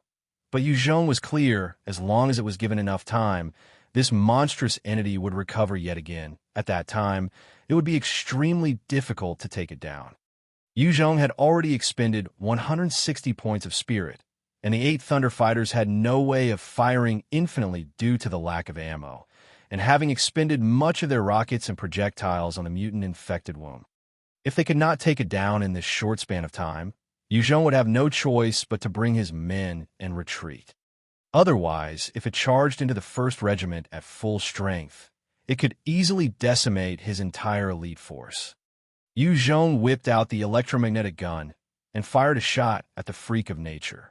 A powerful electromagnetic charge was shot out and blasted a hole in the head of the Mutant Infected Womb. The might of the electromagnetic gun was no joke. At the same time, its consumption was equally terrifying. Ordinary nuclei could only sustain 1 shot before breaking apart. Type 2 nuclei could support 10 shots before breaking. Type 3 nuclei could give the electromagnetic gun 100 shots. Yuzhong had used a Type 3 nucleus and was firing constantly at the head of the Mutant Infected Womb.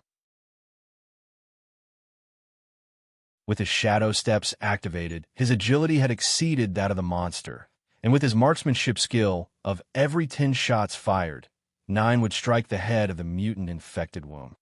The monster was assaulted constantly by Yuzhong, and more wounds appeared on its head.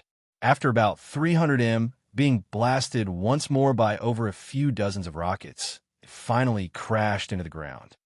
The moment it stopped moving, a number of shots that had been enhanced blasted into the head, ripping it further apart.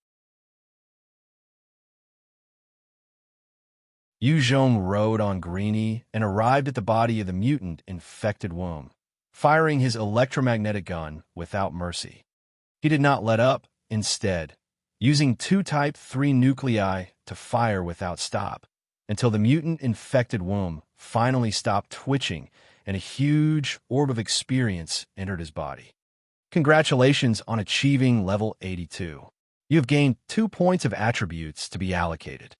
When the orb of experience entered his body, and the sweet notification sound rang in his mind, he then heaved a huge sigh of relief.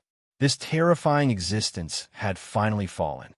For the sake of obliterating this monstrous entity, the 8 Thunder Fighters had utilized all their ammo, while Yuzhong himself had almost expended all his spirit, as well as 2 Type 3 nuclei. He even had the support and help from over 20 other experts and their individual skills as well. He was finally able to kill the monster with all of these. Had he been missing any of those subordinates or arsenal, he might not have been able to kill the Mutant Infected Womb. The regeneration of this mutated biological life form was truly insane. Beside the corpse of the Mutant Infected Womb, there was a skill book as well as a blue treasure box. He landed on the ground and grabbed both items. 3rd order skill, high-speed regeneration. After learning this ability, you will possess the regeneration ability of some powerful mutant beasts. Learning it requires 400 vitality, as well as 2nd order regeneration to be enhanced thrice. Learning this skill requires 3 skill points. A 3rd order skill, it actually is a 3rd order skill. It's too bad it's not a combat ability, but it truly is decent. Yuzhong kept the book into his ring, while shaking his head out of pity. After killing the Mutant Infected Womb, Greenie swooped down and began devouring the flesh of the corpse. The flesh and blood of high-level mutant beasts were essential for zombies. Likewise, zombies were nutritious for mutant beasts. This was the reason why both sides would kill and hunt each other. Oh, what's this? Yuzhong did not mind that Greenie was consuming the flesh of this Mutant Infected Womb. However, his face changed when he came to the side of the corpse. A strange, protruding portion of the abdomen area had been ripped apart by Greenie's claws. It revealed a huge ovum inside the corpse, covered in strange runes. The runes were flashing, and it looked extremely mythical and strange. Yuzhong activated his bone-encompassing armor and wore the seam mask, before carefully stepping into the body of the Mutant Infected Womb. He broke apart the nerves connecting to the ovum and pulled it out from the corpse. Yuzhong eyed the huge ovum as large as a human, his eyes disturbed. The biological life form was evidently extremely weak, and Yuzhong could destroy it in one punch. However, he was slightly reluctant to, as if he could subjugate the life form inside with his beast tamer ability, then it would be an additional boost to his strength. Yet if it happened to a life form like the Mutant Infected Womb, then it would be a disaster to him. Right as Yu Zhong was hesitating, with Akacha, the runes covering the ovum shattered, and juices spilled out everywhere, as the life form within jumped out and pounced towards Yu Zhong in a gust of wind. Before he could respond, the life form had already landed on him, and he was utterly shocked, his face drained of color and fear. He had always prided himself in his speed, and could even handle the unbelievably quick-type 4-white-scaled tiger. Yet, this entity from the ovum had jumped on him before he could even react, and this scared him greatly. Yu Zhong was about to conjure up his devil flames to incinerate the life form, when he opened his eyes to look and faltered.